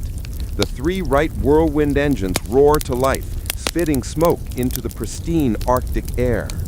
The plane lumbers down the icy runway and lifts off, banking north toward the great white void. For the first few hours, the flight is routine. Below them lies the endless, jagged mosaic of the pack ice. The sun circles the horizon, refusing to set. It is the land of the midnight sun. But 3 hours into the flight, the anomalies begin. Byrd notices it first. The oil pressure gauge on the starboard engine begins to fluctuate violently. A leak springs, spraying hot oil onto the windshield. In a normal mission, this is grounds for an immediate abort. Bennett reaches for the throttle to turn back, but Byrd stops him. Byrd is looking at the compass. The magnetic compass is spinning, not just drifting, but rotating like a ceiling fan. The gyroscopic compass, which should be immune to magnetic interference, begins to wobble and lock. It points straight down. They are crossing the magnetic rim. Byrd writes in his logbook, the true logbook that was suppressed for 50 years. The instruments are useless. We are flying by the sun, but the sun is changing color. The light outside the cockpit shifts. The harsh, blinding white of the Arctic glare softens. It turns into a hazy, rose-colored twilight. The temperature gauge in the cockpit begins to climb. -20 degrees, 0, 30 degrees, 50 degrees. Bennett sheds his heavy fur parka, sweating. He shouts over the roar, "The engines, they aren't overheating. The air intake is warm." They look down. The ice is gone. Beneath the wings of the Josephine Ford, the jagged white pack ice has been smoothed out. It has been replaced by a landscape that defies geography. It is a vast, rolling tundra, but it isn't white. It is green. They are flying over a forest. Byrd drops the altitude to 1,000 feet. He grabs his binoculars. The trees are massive, resembling the ancient conifers of the Jurassic period. There are lakes shimmering with a blue that is too vibrant, too alive. And there are animals. Byrd rubs his eyes, thinking the altitude or the oil fumes are causing hallucinations. But the image remains. Moving through the dense underbrush of the impossible forest is a herd of beasts. They are huge, covered in dark, shaggy hair, with tusks that curve upward like scimitars. Mammoths. Living, breathing, woolly mammoths grazing in a valley that should be frozen under a mile of ice. Bennett is paralyzed with fear. Where are we, Richard? Did we cross into Russia? Is this Siberia? No, Byrd replies, his voice trembling. We haven't flown far enough for Russia. We are nowhere. We are inside. They have crossed the Sims hole. The curvature of the Earth has inverted. They are no longer flying over the planet. They are flying along the inner rim of the crust. Suddenly, the radio crackles. It isn't static. It isn't Morse code. It is a voice. It speaks in English, but with a slight metallic accent, like a synthesizer trying to mimic human speech. "Welcome, Admiral. We have been expecting you." Byrd grabs the microphone. "Who is this? Identify yourself." "You are entering the domain of Ariani.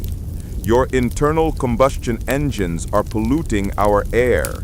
You will land." Two aircraft appear off the wings of the Josephine Ford. They have no propellers. They have no wings. They are sleek, disc-shaped craft, glowing with a pulsating swastika-like symbol, not the Nazi emblem, but the ancient Sanskrit symbol for the sun, which the Agarthans used for millennia. These are the Flugelrads, the flying wheels. The controls of the Josephine Ford go dead. The stick moves on its own. The plane is caught in a tractor beam, a magnetic grip that guides them gently down toward a clearing near a glittering crystal city in the distance. They land without a bump. The engines cut out. Byrd and Bennett step out of the plane. The air is sweet, smelling of ozone and blooming flowers. The gravity feels lighter here. They feel energized, as if the weight of their years had lifted. They are met by a delegation. These are not the monsters of the Civil War tunnel. These are the tall whites. They stand 7 feet tall, with blonde hair and eyes that look like liquid gold. They wear tunics made of a shimmering fabric. They do not carry weapons. They don't need them.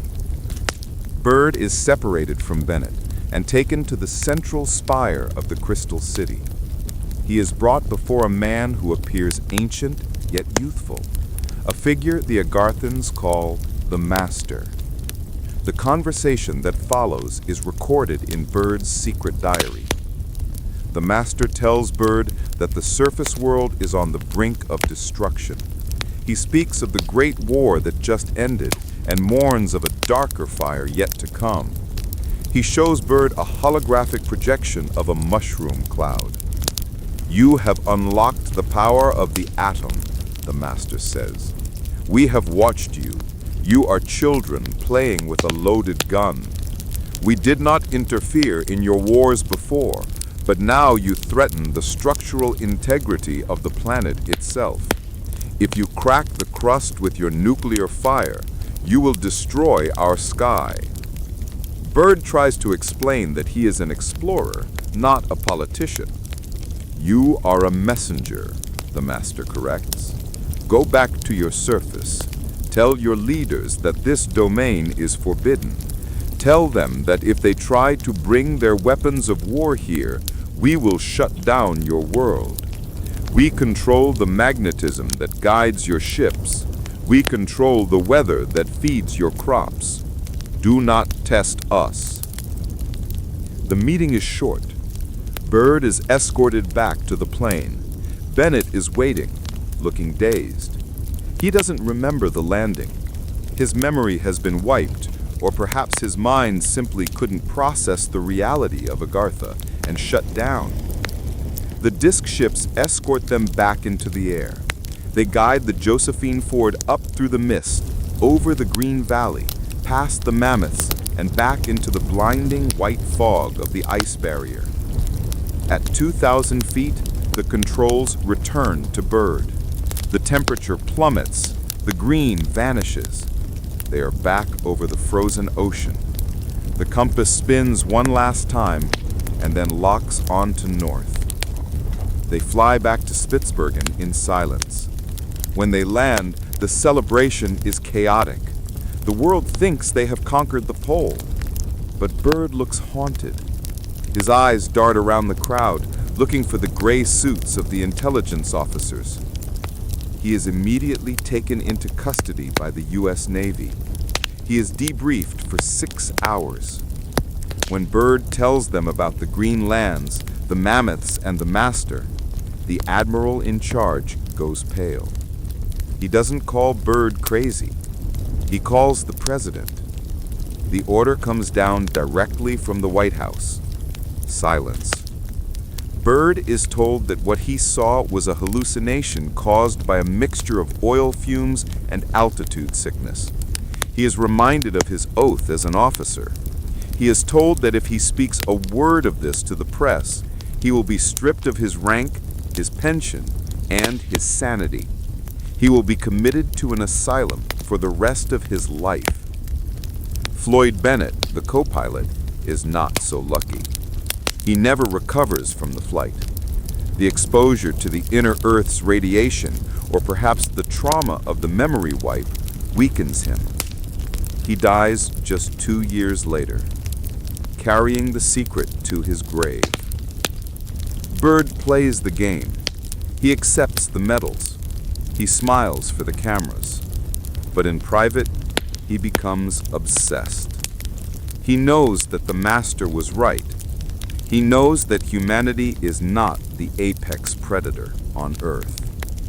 This obsession leads directly to the events of 1947, 20 years later. Operation Highjump. When Byrd returned to the Antarctic with an armada, he wasn't looking for coal or new territory. He was trying to force the door open. He ignored the master's warning. He brought warships to the southern gate. And as we know from the previous files, the Argothans decimated his fleet in 20 minutes. But the 1926 flight remains the smoking gun. It was the moment of contact. The government successfully buried the story. They erased the flight data. They touched up the photos to hide the lack of ice in certain sectors. They turned the Hollow Earth into a joke, a plot for pulp fiction novels. But they couldn't erase the anomaly itself. To this day, satellites flying over the poles in polar orbit often experience data blackouts directly over the geodetic center. NASA claims it is solar interference. The Shadow Dossier knows it is the electronic camouflage of the Argothan shield. And what about the mammoths? In the 21st century, scientists in Siberia and Alaska are finding woolly mammoths frozen in the permafrost that are perfectly preserved. Some even have fresh buttercups in their stomachs. They tell us these animals died 10,000 years ago, flash frozen by an ice age. But biology doesn't work that way.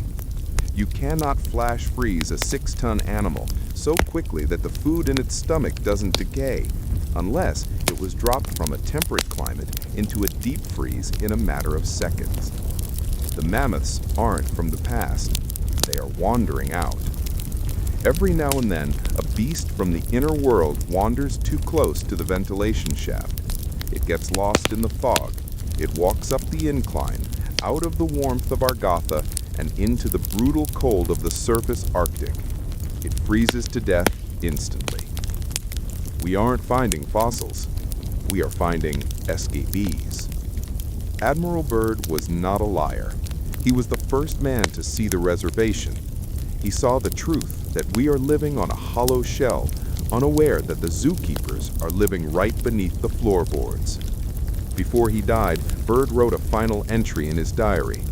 The land beyond the pole is the center of the great unknown. I have seen the Green Valley. I have seen the impossible. And I know that the long night of the Arctic ends in a brilliant sunshine that never sets. This has been a file from the Shadow Dossier. The compass doesn't point north.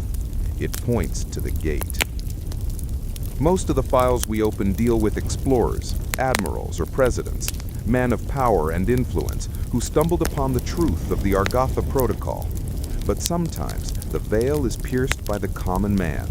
Sometimes the signal from below is picked up by accident, not by a military radar, but by a factory machine. This is the story of Richard Shaver, a man labeled a schizophrenic by history, but whom the Shadow Dossier recognizes as the first civilian to intercept the enemy's communications. This is the story of the Daros. The year is 1943. The world is consumed by the Second World War. Factories across America are running 24 hours a day, churning out tanks, planes, and munitions. In a Ford motor plant in Highland Park, Michigan, A welder named Richard Shaver is working the night shift. Shaver is an ordinary man. He is quiet, diligent, and skilled with his hands. He spends his nights welding heavy steel plates surrounded by the deafening roar of industrial machinery. But on this particular night, the noise changes.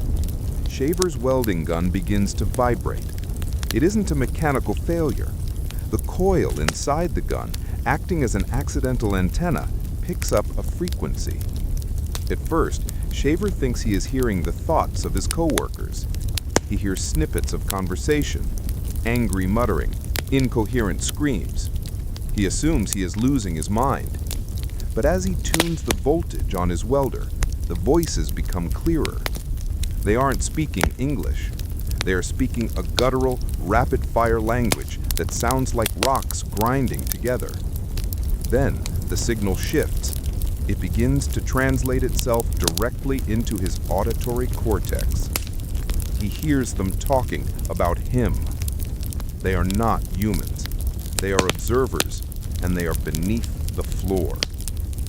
Shaver realizes with a sickening jolt that the voices are coming from directly under the factory. He begins to listen every night.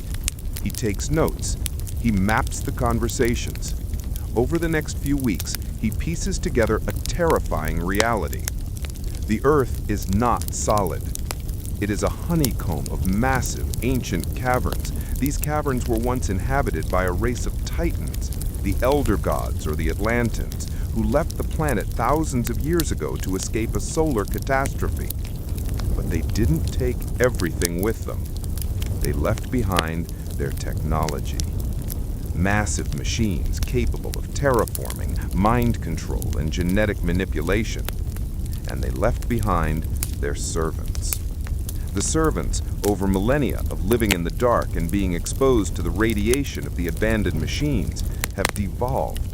They have become Deros, detrimental robots. They aren't robots in the mechanical sense.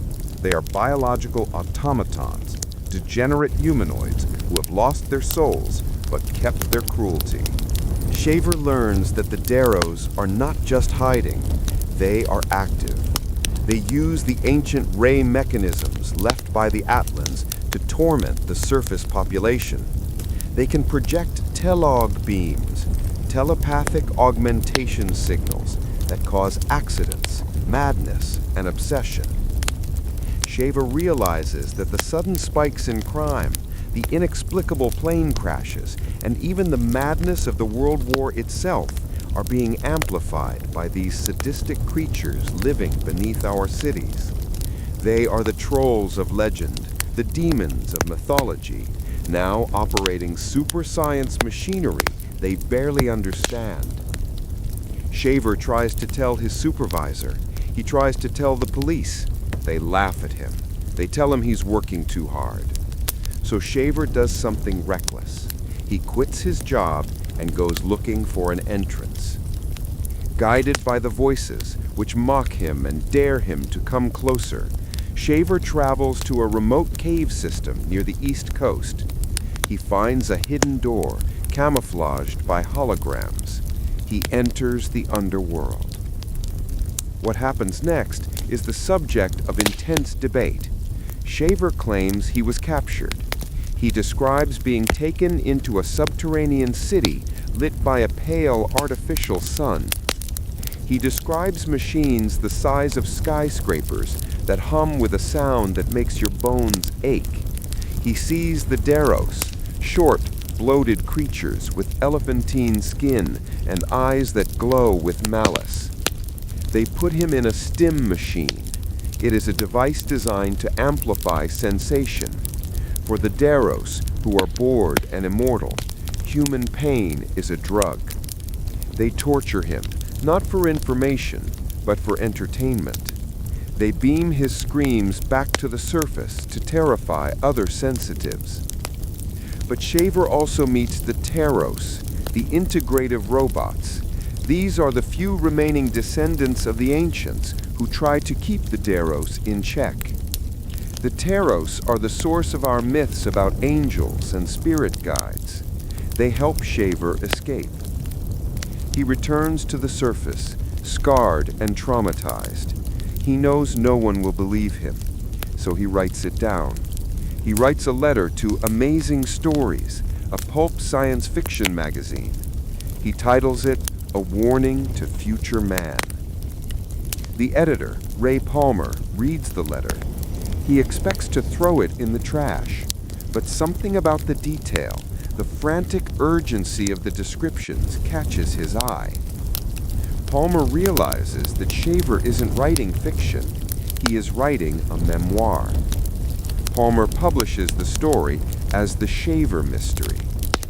The reaction is unprecedented. It triggers the first viral conspiracy in American history. Thousands of letters flood the magazine's office. People from all over the world write in, claiming they hear the same voices. They describe the same mechanical humming coming from the ground. They talk about ray attacks and missing time. Former military officers write in, confirming that they have seen strange lights entering the earth. Farmers describe finding ventilation shafts in their fields that blow warm, foul-smelling air. The Shaver mystery becomes a phenomenon, but it also attracts the wrong kind of attention. The FBI opens a file on Richard Shaver. They don't care about his science fiction stories. They care about the fact that he is describing classified technology. His description of the ray mechanisms bears a striking resemblance to the directed energy weapons the U.S. military is secretly developing. His maps of the cavern systems overlap with the government's own deep underground military bases. Shaver is harassed. He is silenced. The magazine is pressured to stop publishing his stories. The narrative is spun to make him look like a lunatic. But Shaver keeps writing. He claims that the Deros are kidnapping people by the thousands. He calls it the harvest. He says they use humans for genetic experiments, creating hybrids to infiltrate the surface government. In 1947, the same year as the Roswell crash and the Highjump expedition, the Shaver mystery suddenly dies down. Shaver moves to a farm in Arkansas. He spends the rest of his life painting. He claims the rocks on his land are rock books, ancient libraries left by the Atlans that contain holographic images if you slice them open. He cuts open stones and paints what he sees inside. Images of drowning cities, screaming faces, and monsters. Richard Shaver died in 1975. To the world, he was a crank, but to the initiates of the Agartha Protocol, he was a prisoner of war who managed to smuggle a message out of the camp. The most terrifying part of Shaver's story isn't the monsters, it's the radio waves. Today, we live in a world saturated with signals, Wi-Fi, 5G, radio, satellite transmissions. We assume all these signals are ours, but Shaver warned us that the carrier wave, the static underneath the music, is not empty. Have you ever heard a high-pitched ringing in your ears when there's no sound? The doctors call it tinnitus. Shaver called it the Dero hum.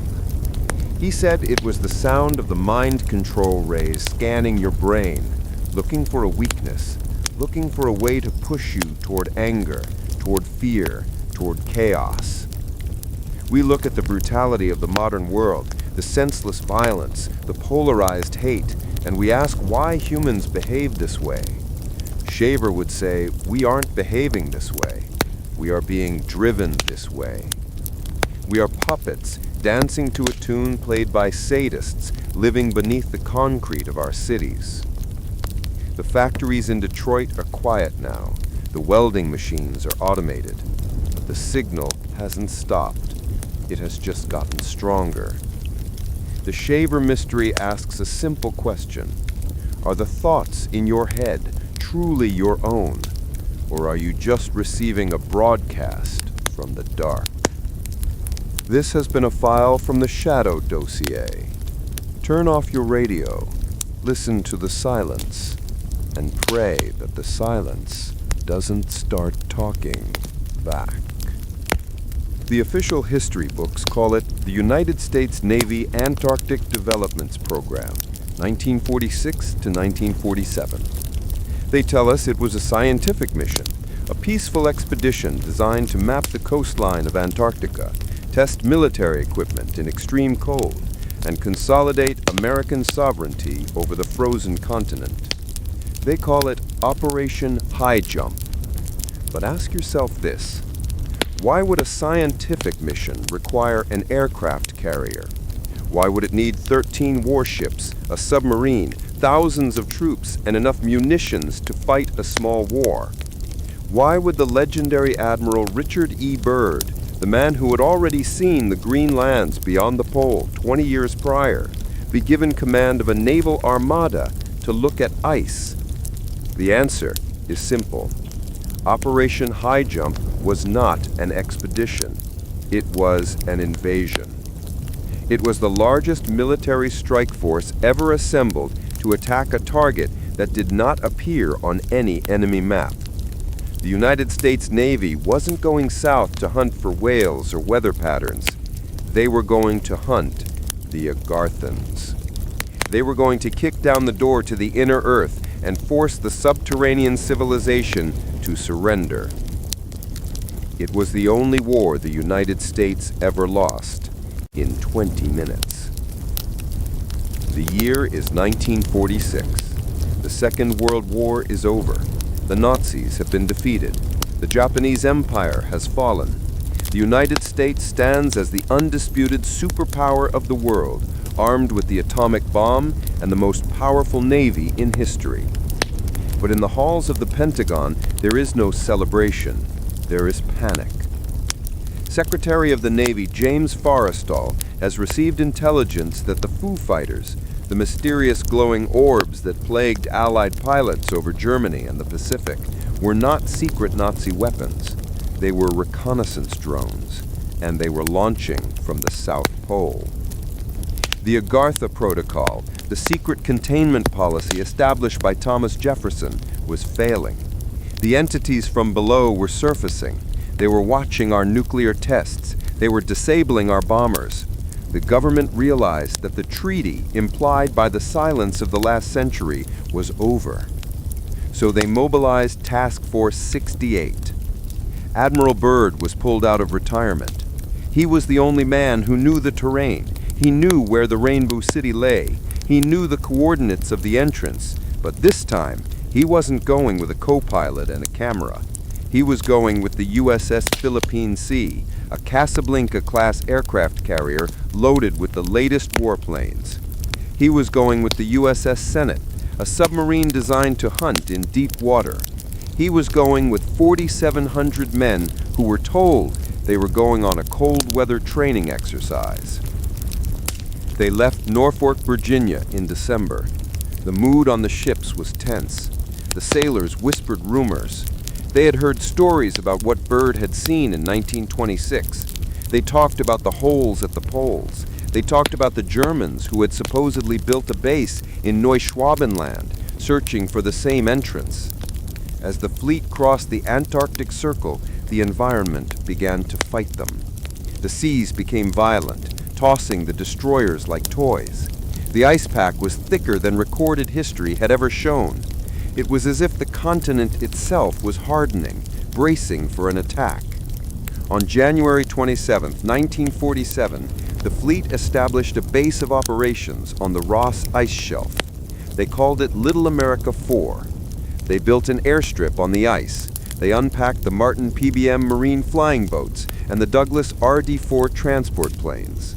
The invasion began with reconnaissance. Byrd sent squads of planes deep into the interior. Their orders were to locate the thermal anomalies, the vents where the warm air from the inner Earth was melting the ice. For the first few weeks, they found nothing but white desolation. But then a pilot named Bunger radioed back a message that silenced the command room. He wasn't looking at ice. He was looking at water. Deep in the interior, surrounded by miles of frozen glaciers, lay a massive lake system. The water was blue, liquid, and warm. The shores were free of snow. There were algae blooms. The air temperature over the lake was 30 degrees warmer than the surrounding ice. These were the Bunger Hills, the ventilation shafts of Agartha. Byrd knew this was it. This was the chimney. He ordered the fleet to move closer. The submarine, the USS Senate, was ordered to dive under the ice shelf to see if the lake connected to the ocean through subterranean tunnels. The aircraft carrier prepared its bombers. The United States Navy was parking a tank on the front lawn of a god. The counterattack did not come from the ground. It came from the water. On the morning of February 26, 1947, the radar screens on the USS Philippine Sea lit up. The operators thought the equipment was malfunctioning. The targets were moving too fast. They were clocking speeds of over 3,000 miles per hour. They were stopping instantly. They were making right-angled turns that would liquefy a human pilot. The alarm klaxons screamed across the ice. "General quarters, this is not a drill." Sailors rushed to the decks. They looked up into the gray Antarctic sky. They expected to see Soviet bombers. They expected to see nothing. What they saw changed their lives forever. Rising out of the water, silent and dripping, were disc-shaped craft. They were sleek, silver, and hummed with a low-frequency vibration that caused the steel of the ships to resonate. They had no rivets, no seams, no exhaust. They were the Flugelrads, the flying wheels of the Agarthans. There were dozens of them. They moved like a swarm of angry hornets. Admiral Byrd ordered his fighters to launch. The Corsairs roared off the deck of the carrier. It was a dogfight between the pinnacle of 1940s technology and a civilization that had mastered gravity 1,000 years ago.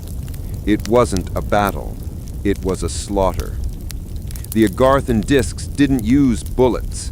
They used directed energy, beams of coherent light, lasers decades before their invention on the surface, sliced through the wings of the American planes.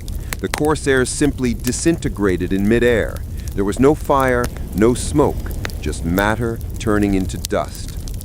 One of the Martin Marine flying boats, the George I, was pursuing a disc toward the interior when it was hit by a pulse weapon. The plane didn't explode, it just ceased to function. The electronics fried, the engines died. It crashed into the ice, killing 3 crew members.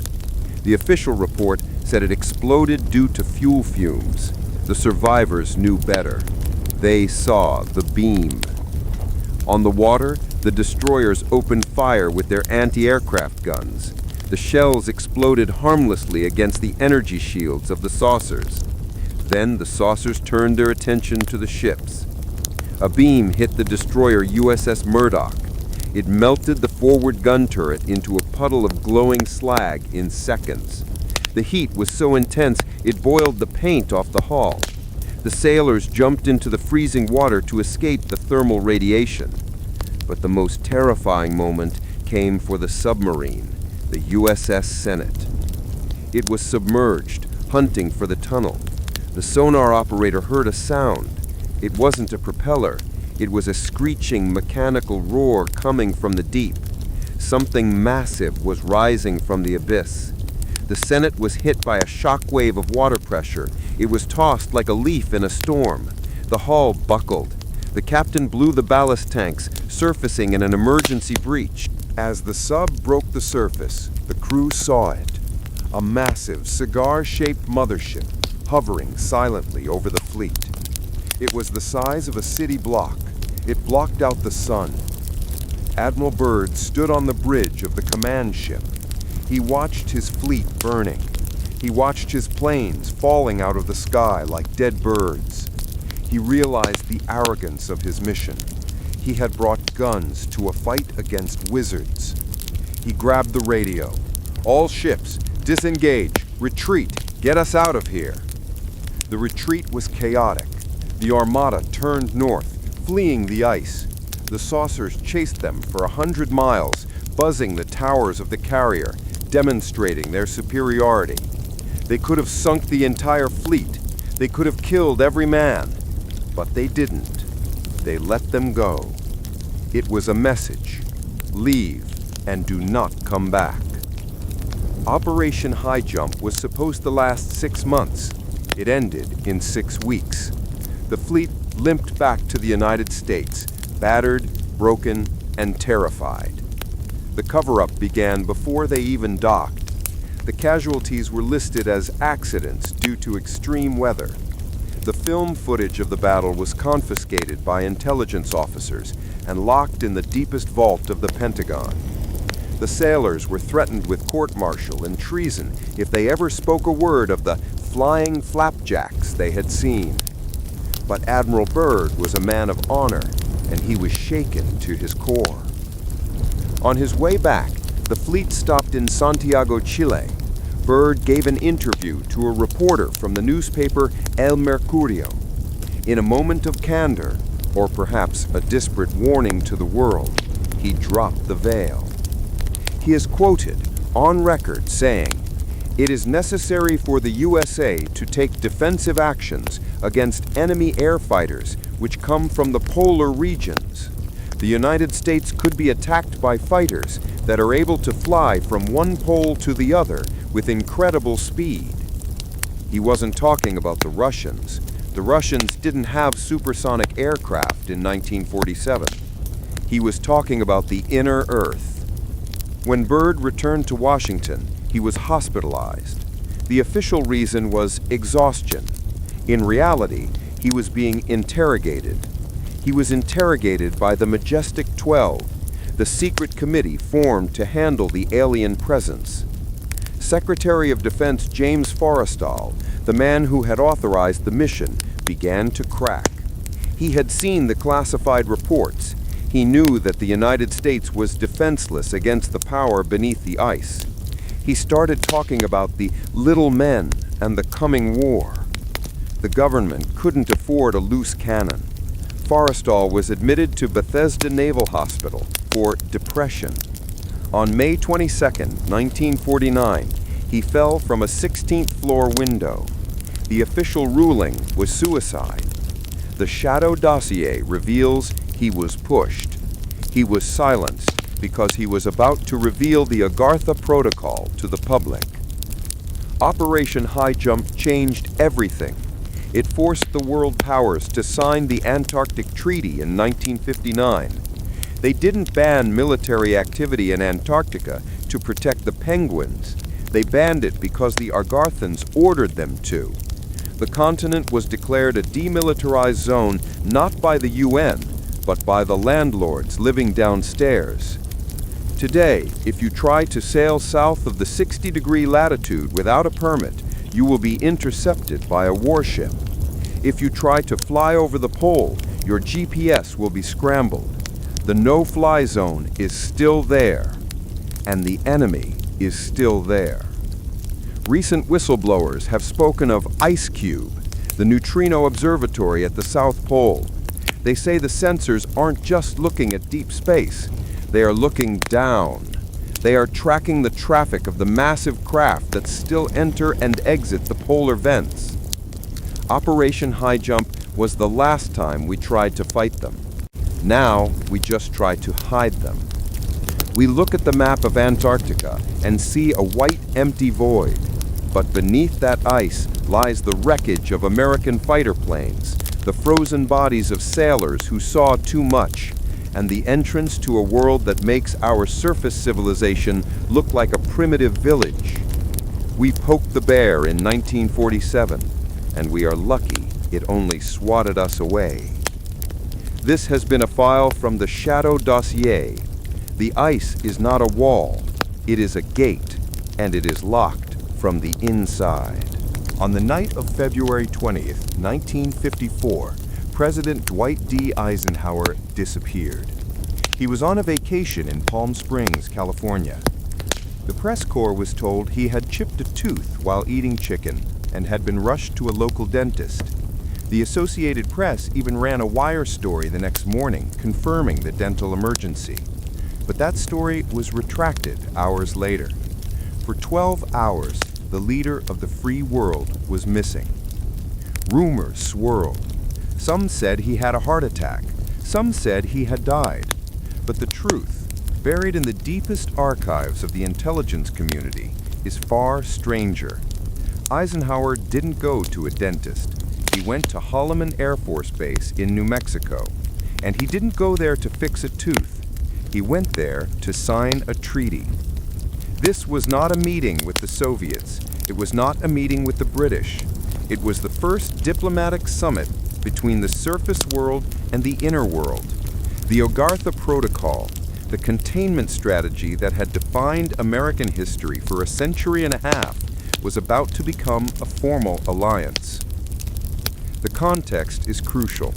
By 1954, the Cold War was heating up. The United States and the Soviet Union were testing hydrogen bombs. The surface of the planet was becoming radioactive. The Agarthans, living beneath the crust, were not happy. Their sensors were picking up the tremors. Their ventilation shafts were being poisoned by fallout. They had sent a message through the telepathic channels monitored by the CIA's psychic spies. Stop the testing, or we will intervene.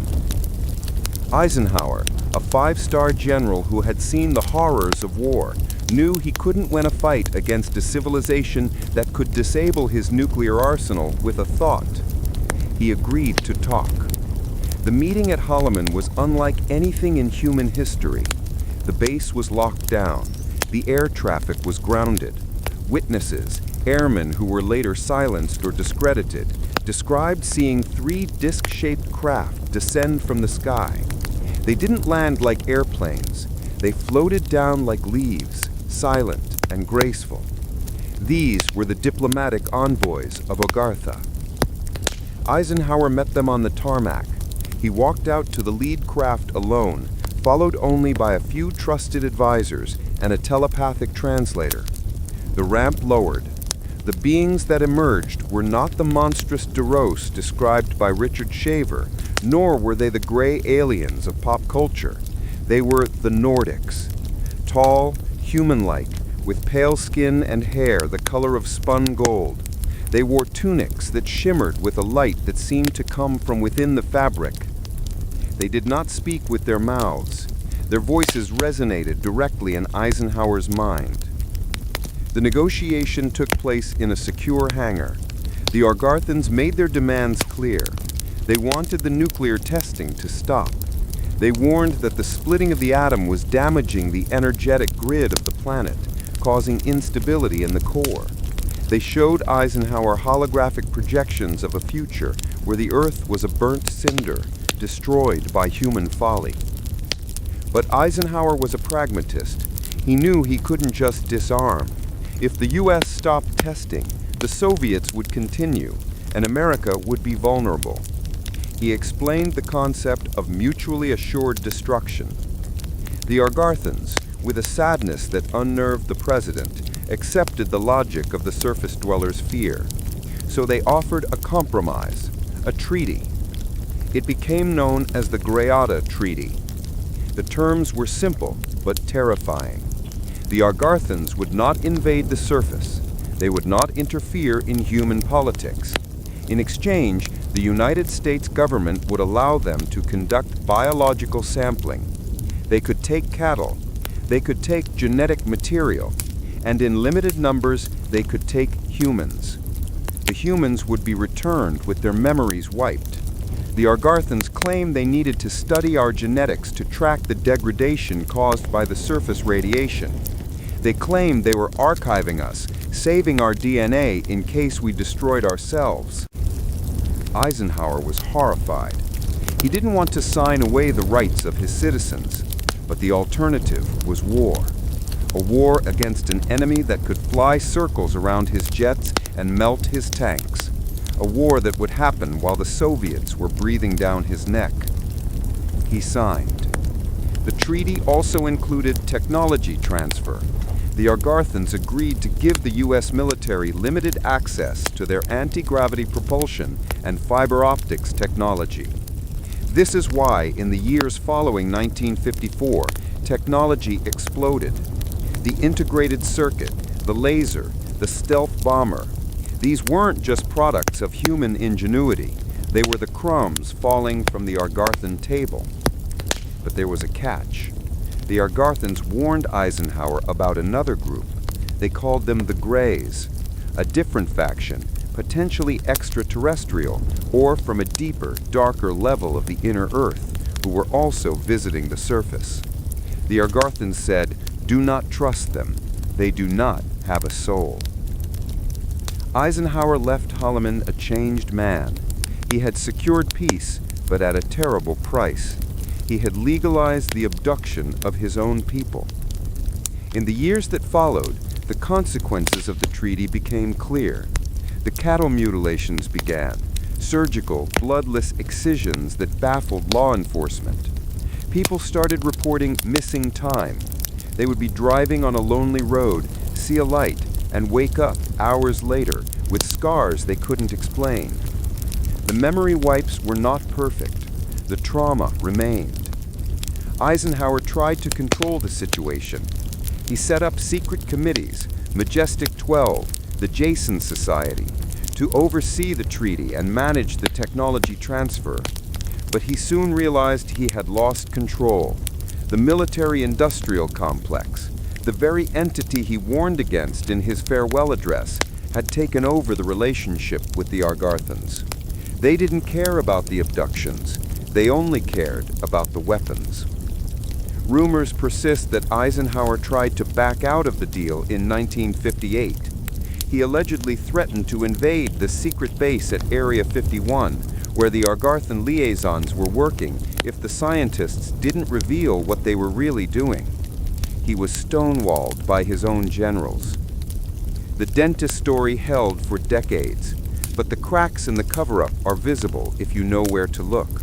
The sudden leap in technology in the 50s, the obsession with Antarctica, the urge to get into space, perhaps to find a way to escape the planet if the landlord decided to evict the tenants. In his final days, Eisenhower was reportedly deeply depressed. He told a confidant that he felt he had betrayed the human race. He had bought time, but he had sold the future. The Eisenhower Treaty is technically still in effect. Every time a new president enters the Oval Office, they are given the briefing. They are told about the neighbors downstairs. They are told why the nuclear arsenal is maintained, not just to deter Russia, but to aim downward if the Agarthans ever decide to break the truce. We look at the sky searching for aliens. We build massive radio telescopes to listen to the stars. But the contact happened 70 years ago in a dusty hangar in New Mexico. The handshake was made, the deal was struck, and we are still paying the price. This has been a file from the Shadow Dossier. The government isn't hiding the truth to protect you. They are hiding the truth because they sold you. On April 10, 1963, the United States Navy lost its pride. The USS Thresher was the most advanced nuclear submarine ever built. It was faster, quieter, and could dive deeper than anything the Soviets possessed.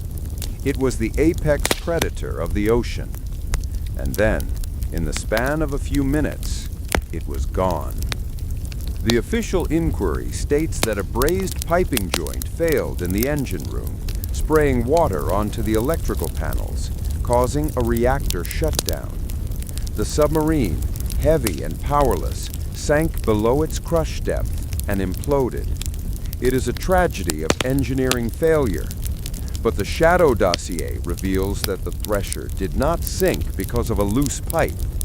It sank because it trespassed.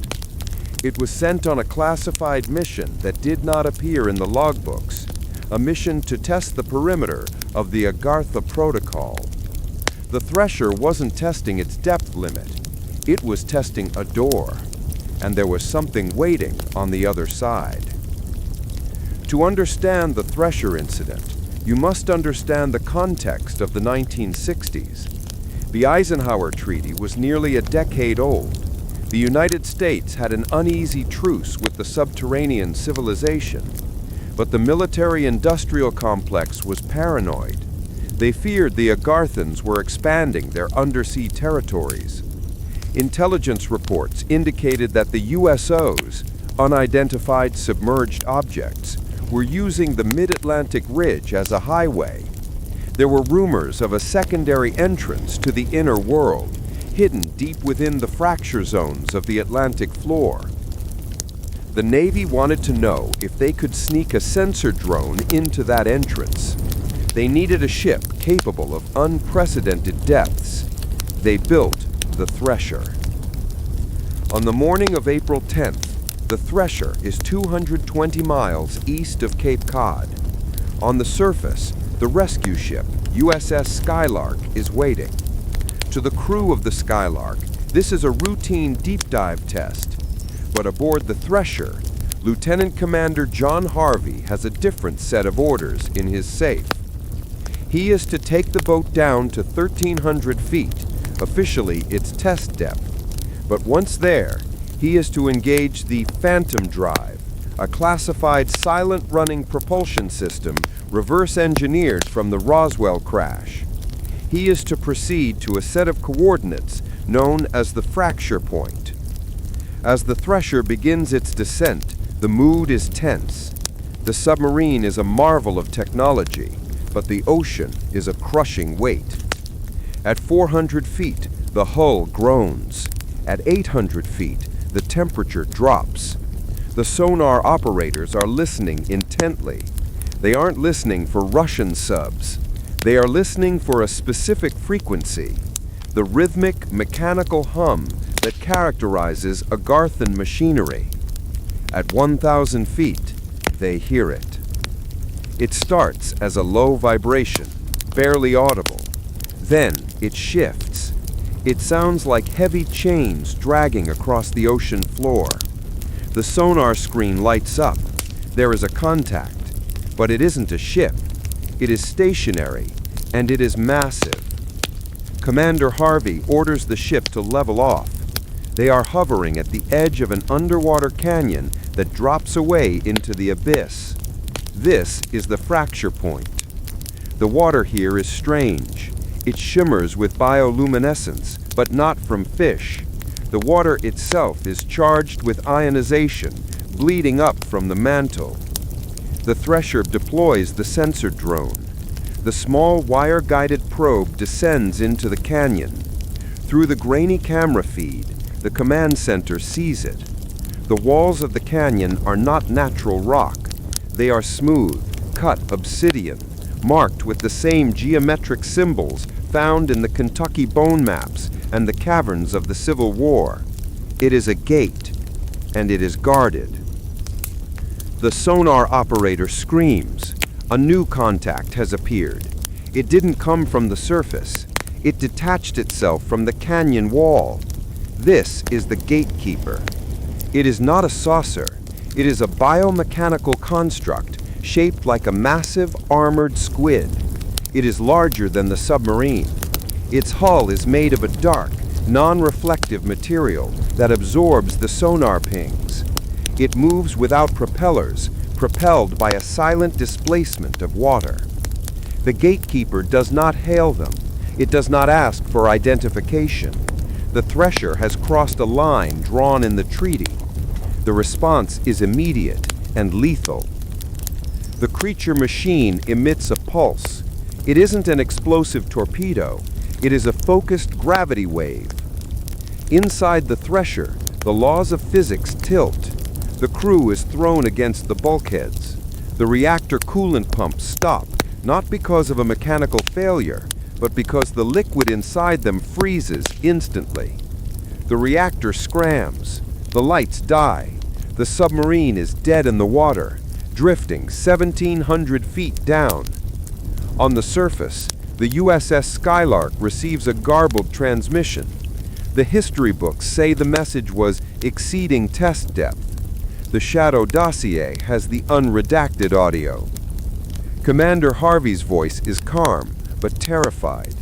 He says, "Target visual. It is holding us. We are being pulled down." The Thresher hasn't lost buoyancy. It is being dragged. The gatekeeper has latched onto the hull with magnetic grapples. It is dragging the submarine into the abyss, down toward the crushing pressure of the deep trench. The crew tries to blow the ballast tanks. The high-pressure air roars into the tanks, but it isn't enough to break the grip of the Guardian. The hull begins to scream. The steel ribs of the ship are compressing. At 2,000 feet, the pressure hull is compromised. The Skylark hears the final sound. It is officially described as the sound of a compartment collapsing, but sonar experts who have analyzed the tape say it sounds like metal being torn apart by claws. The implosion happens in milliseconds. The ocean rushes in at supersonic speeds. The diesel within the air ignite from the compression heat. For a brief second, the Thresher becomes a star burning underwater. Then, silence. The debris rains down into the fracture point. The gatekeeper retreats into the wall, its duty done. The Navy knows immediately what happened. The Skylark's sonar recorded the anomaly. They know they poked the hornet's nest and got stung.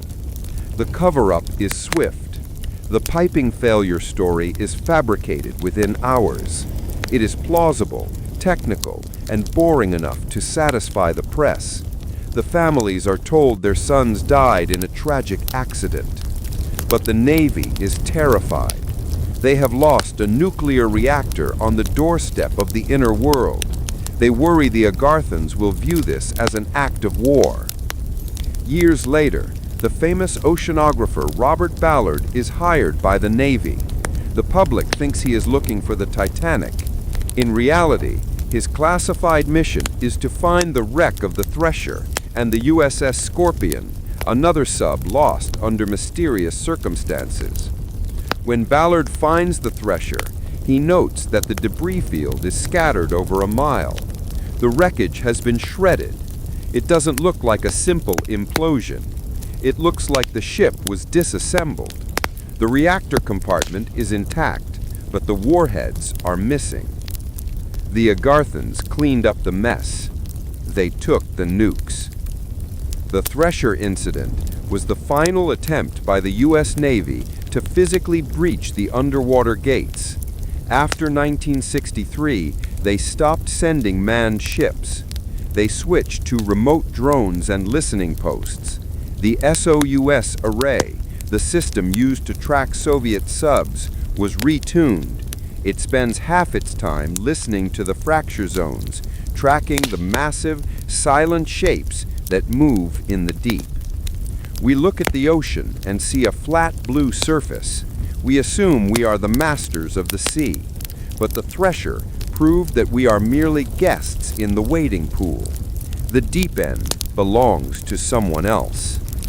The sailors of the Thresher didn't just drown. They were the first casualties of a border dispute that most of the world doesn't know exists.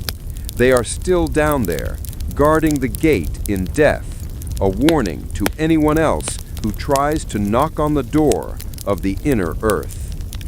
This has been a file from the Shadow Dossier.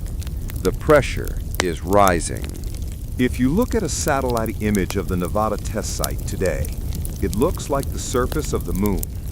It is pockmarked with hundreds of craters, vast depressions in the desert floor where the Earth has collapsed into itself. History tells us that these craters are the result of the Cold War. We are taught that the United States detonated over 900 nuclear devices in Nevada to test warhead yields, to refine deterrence, and to show the Soviet Union that we possessed the power to incinerate the world. But the Shadow Dossier reveals that the Cold War was, in many ways, a cover story. The Soviet Union was a threat, yes, but they were a threat across the ocean. The greater threat was directly beneath our feet. The sudden, frantic spike in underground nuclear testing that began in the 1970s and peaked in the 1980s was not about science. It was not about politics.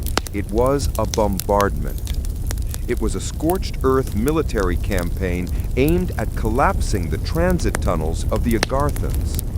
The United States government was dropping nuclear depth charges into the crust of the earth to crush an invasion force before it could break the surface.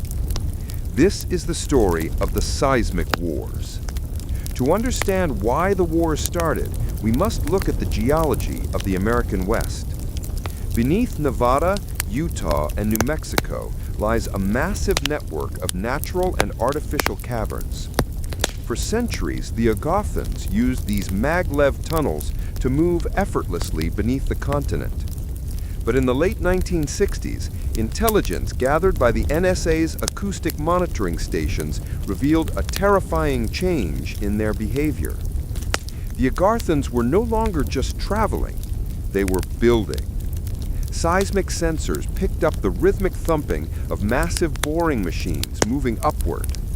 They were digging staging grounds. They were creating forward operating bases just a few miles beneath the surface of Las Vegas, Area 51, and the strategic missile silos of the Midwest. The treaty signed by Eisenhower had been broken. The tenants were coming up through the floorboards. The Nixon administration faced an impossible choice. They couldn't send troops down the tunnels. The Civil War breach and the Steam Man incident had proven that infantry were useless against Agarthan tech. They couldn't use conventional explosives. They weren't strong enough to collapse the ultra-hardened obsidian walls of the enemy tunnels. They needed a hammer that could crack the world. They needed the nuke. The public reason for moving nuclear testing underground in 1963 was the Limited Test Ban Treaty, which prohibited atmospheric explosions to save the environment. The real reason was that the war had shifted fronts. The enemy wasn't in the sky anymore. The seismic wars officially escalated in 1970 with the Bainbury shot. On December 18, 1970, a 10-kiloton device was detonated 900 feet beneath the surface of Yucca Flat. The official purpose was to test a weapon for tactical use. The real mission was to collapse a major intersection of Agarthan transport tubes detected by ground-penetrating radar. But the Agarthans fought back. Minutes after the detonation, the ground didn't just settle, it cracked open. A fissure ripped through the desert floor, venting radioactive steam and debris thousands of feet into the air. The official report called it a containment failure caused by unexpected geological weakness. The classified report tells a different story. The Agarthans used a resonance reflector. They fired a focused seismic pulse from below that caught the energy of the nuclear explosion and threw it back up the shaft. They turned our own weapon against us. The radioactive cloud drifted over the camp, contaminating hundreds of workers. It was a warning. If you bomb our roof, we will poison your air. But the U.S. military did not back down. Under the Ford and Carter administrations, the testing schedule accelerated. It became a game of cat and mouse. The NSA would detect Agarthan drilling activity in a specific sector of the test site. Within days, the Department of Energy would schedule a weapons test at those exact coordinates. They would drill a shaft, lower a nuclear device, and vaporize the enemy's progress. The craters you see in Nevada are not random. They are the scars of specific battles. Each crater represents a collapsed Agarthan bunker or a severed transit line. By the 1980s, under President Reagan, the war reached its fever pitch. This was the era of peacekeeper missiles and the Strategic Defense Initiative, known as Star Wars. The public thought Star Wars was about shooting down Soviet ICBMs from lasers from space. It wasn't. Soviet missiles fly in ballistic arcs. They're predictable. The satellites and lasers proposed by the SDI program were designed to target objects moving at Mach 20, objects that could launch from the poles or from beneath the ocean. Star Wars was a planetary defense grid against the inner Earth fleet.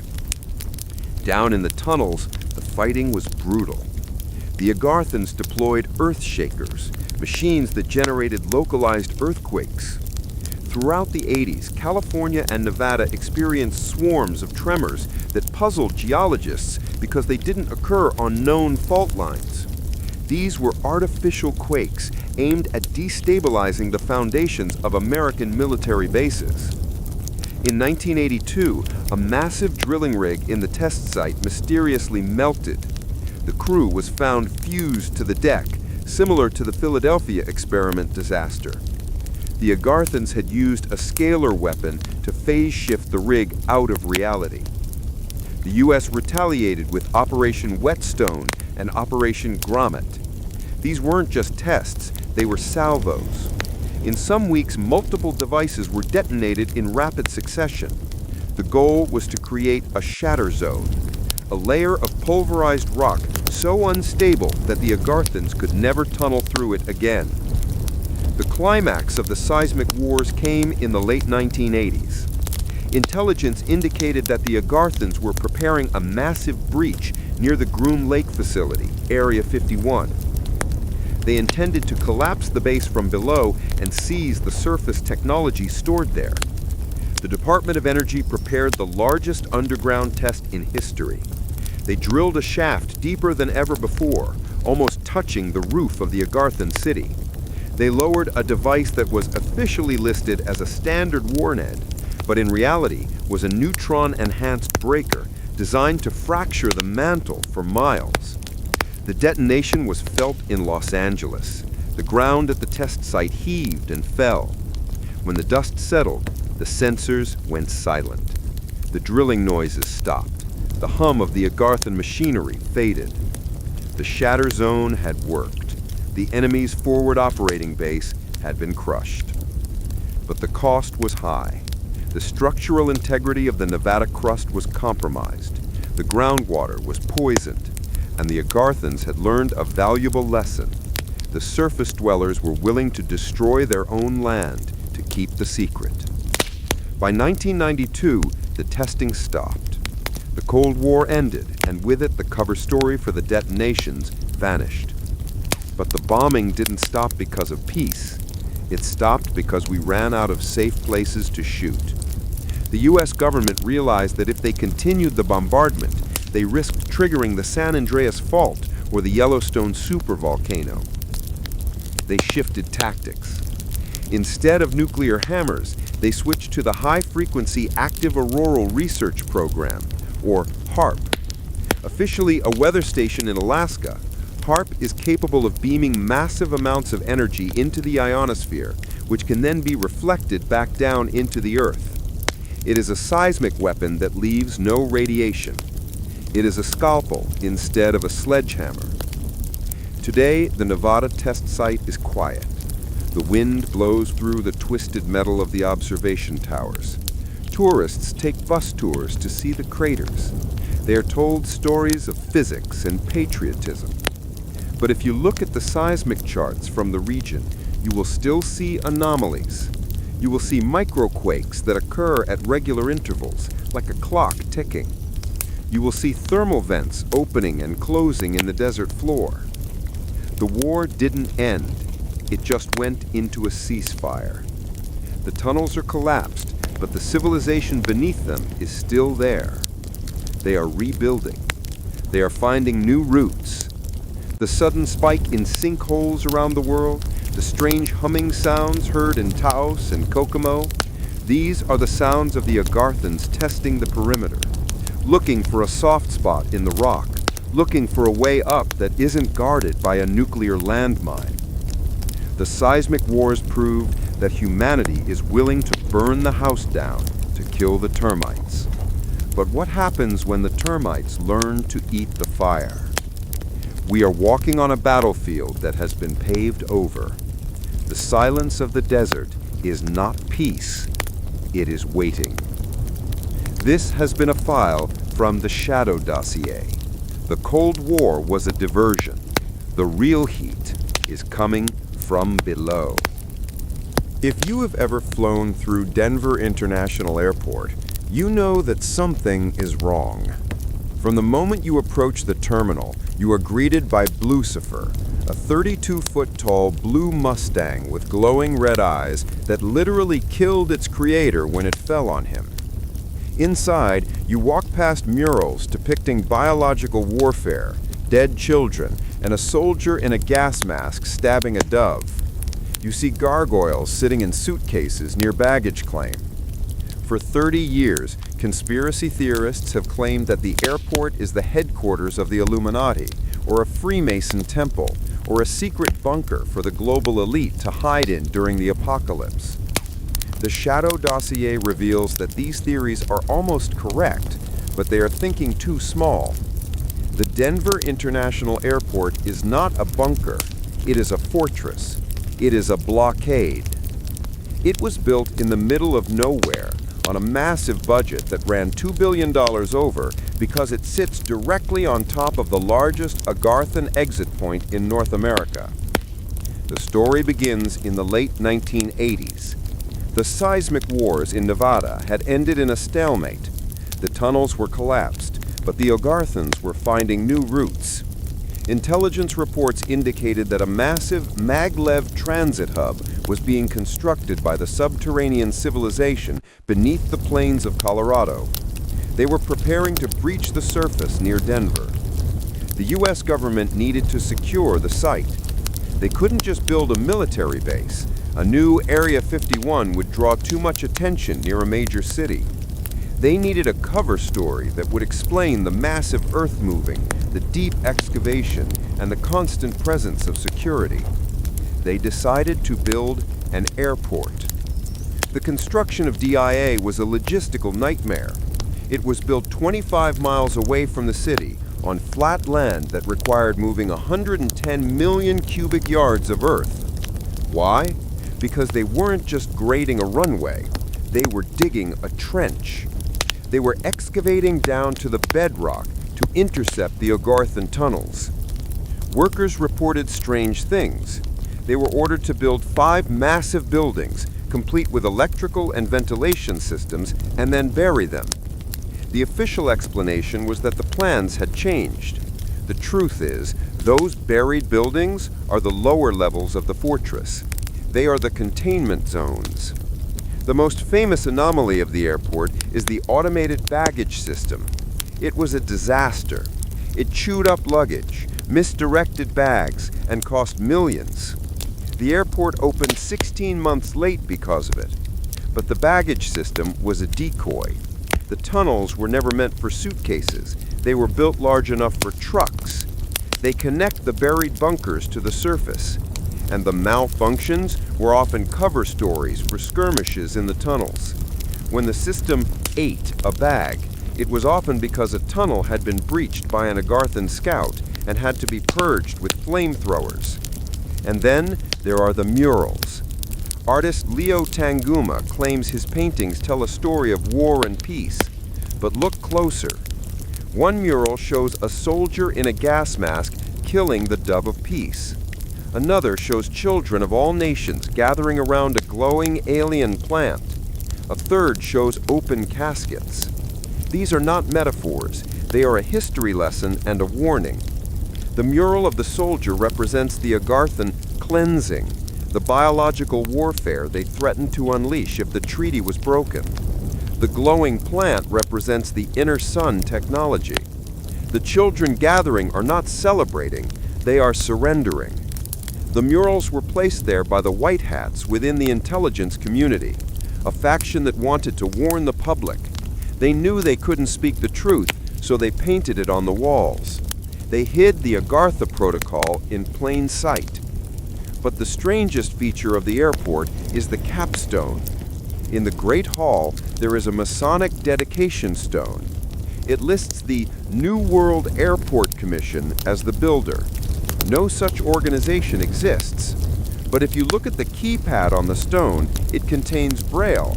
And if you tap the stone in the right sequence, it doesn't just sit there, it hums. The capstone is the control mechanism for the shield. Beneath the airport, in the deepest levels that even the baggage trains don't reach, lies a massive energetic weapon. It is a scalar field generator, powered by the same geothermal energy the Agarthans use. It creates a frequency barrier that prevents the Agarthan ships, the Silver Cigars, from phasing through the ground at this location. The airport is the cork in the bottle. In 2007, a massive blizzard hit Denver. The airport was shut down. Thousands of travelers were stranded. The official story was weather.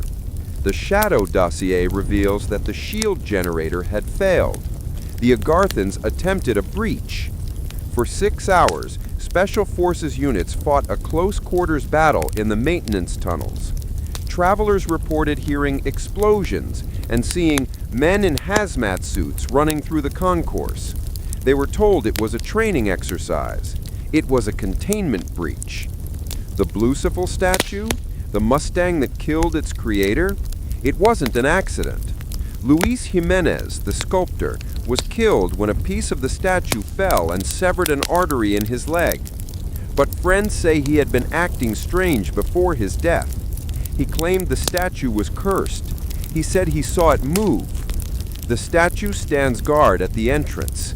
Its glowing red eyes are not just for effect. They contain infrared sensors and directed energy emitters.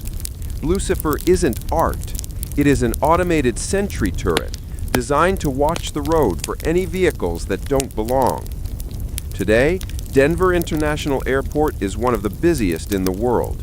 Millions of people walk over the buried buildings every year. They laugh at the conspiracy theories. They take selfies with the gargoyles. But the next time you are there, pay attention. Listen to the announcements. Sometimes they don't make sense.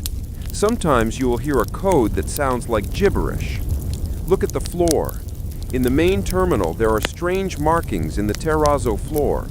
One of them is the symbol for the black sun, an ancient Agarthan icon. Another is a minecart with the letters AU and AG, gold and silver, a reference to the mining war of the gold rush. And if you are stuck on a plane on the tarmac, waiting for a gate, look out at the flat, empty plains surrounding the airport. You might see ventilation shafts that are too big for a sewer. You might see black SUVs patrolling the perimeter fence where no planes fly. They aren't guarding the airport from terrorists. They are guarding the surface from what is trying to come up. Denver International Airport is an ambassador. It is a fortress, and it is a blockade. The treaty signed by Eisenhower is fraying. The Agarthans are restless, and right beneath the food court, right beneath the feet of the travelers eating their burgers, the soldiers of the Agartha Protocol are standing watch in the dark, waiting for the floor to crack. This has been a file from the Shadow Dossier. The writing is on the wall. Literally. The war on terror was fought in the deserts of Iraq and the mountains of Afghanistan. We saw the footage on CNN. We saw the drones, the airstrikes, and the soldiers hunting for insurgents in the caves of Tora Bora. But amidst the chaos of modern warfare, a different kind of report began to circulate. It was whispered in the barracks of Kandahar Airfield. It was shared on encrypted military networks. It became an urban legend known as the Kandahar Giant. The official story is that it never happened. The Department of Defense claims there is no record of a Special Forces patrol vanishing in the mountains of Kandahar province in 2002. They claim no giant was killed and no body was flown back to Ohio.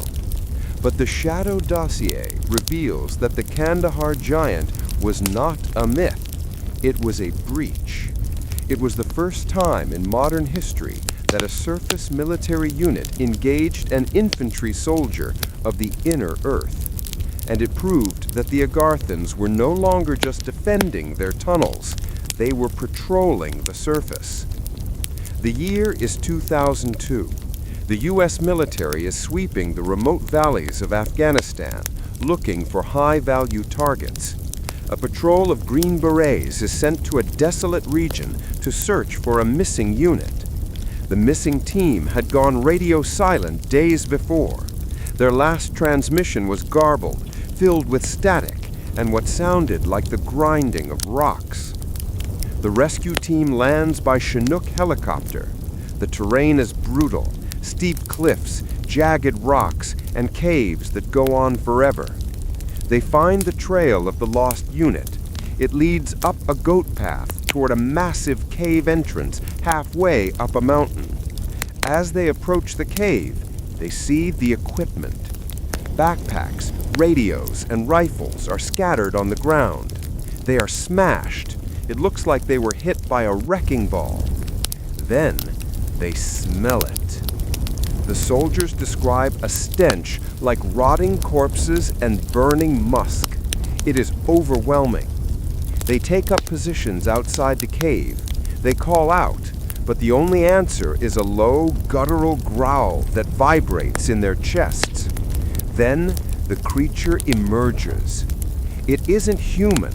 It is humanoid, but the scale is wrong. It stands at least 12 feet tall.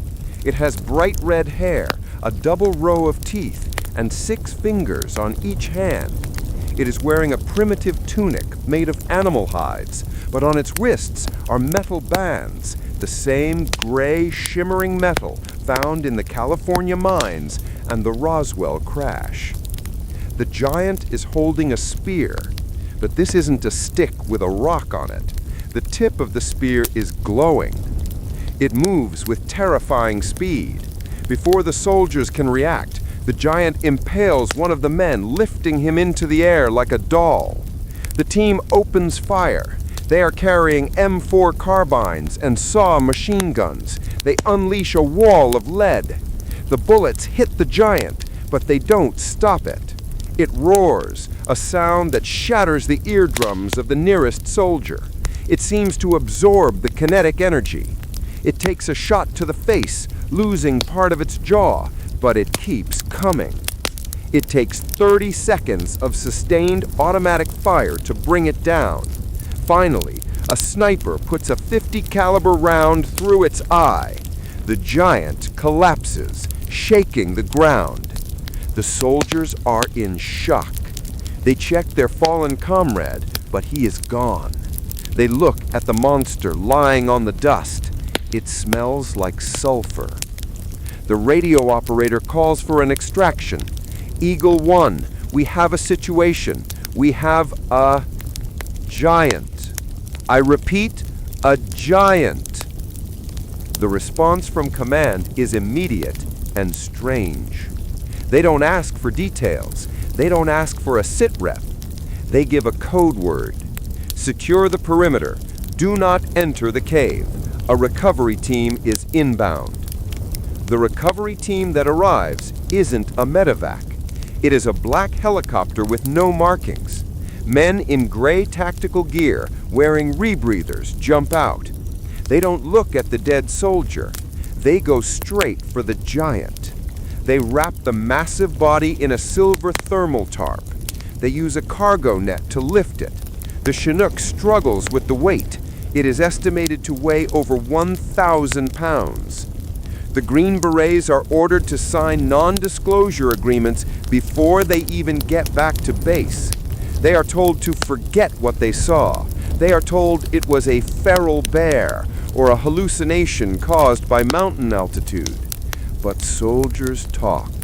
The story leaks. So what was the Kandahar Giant? It wasn't a monster. It was a scout. The red-haired giants, known in Paiute legend as the Si Teka, are a caste of the Agarthan society. They are the shock troops.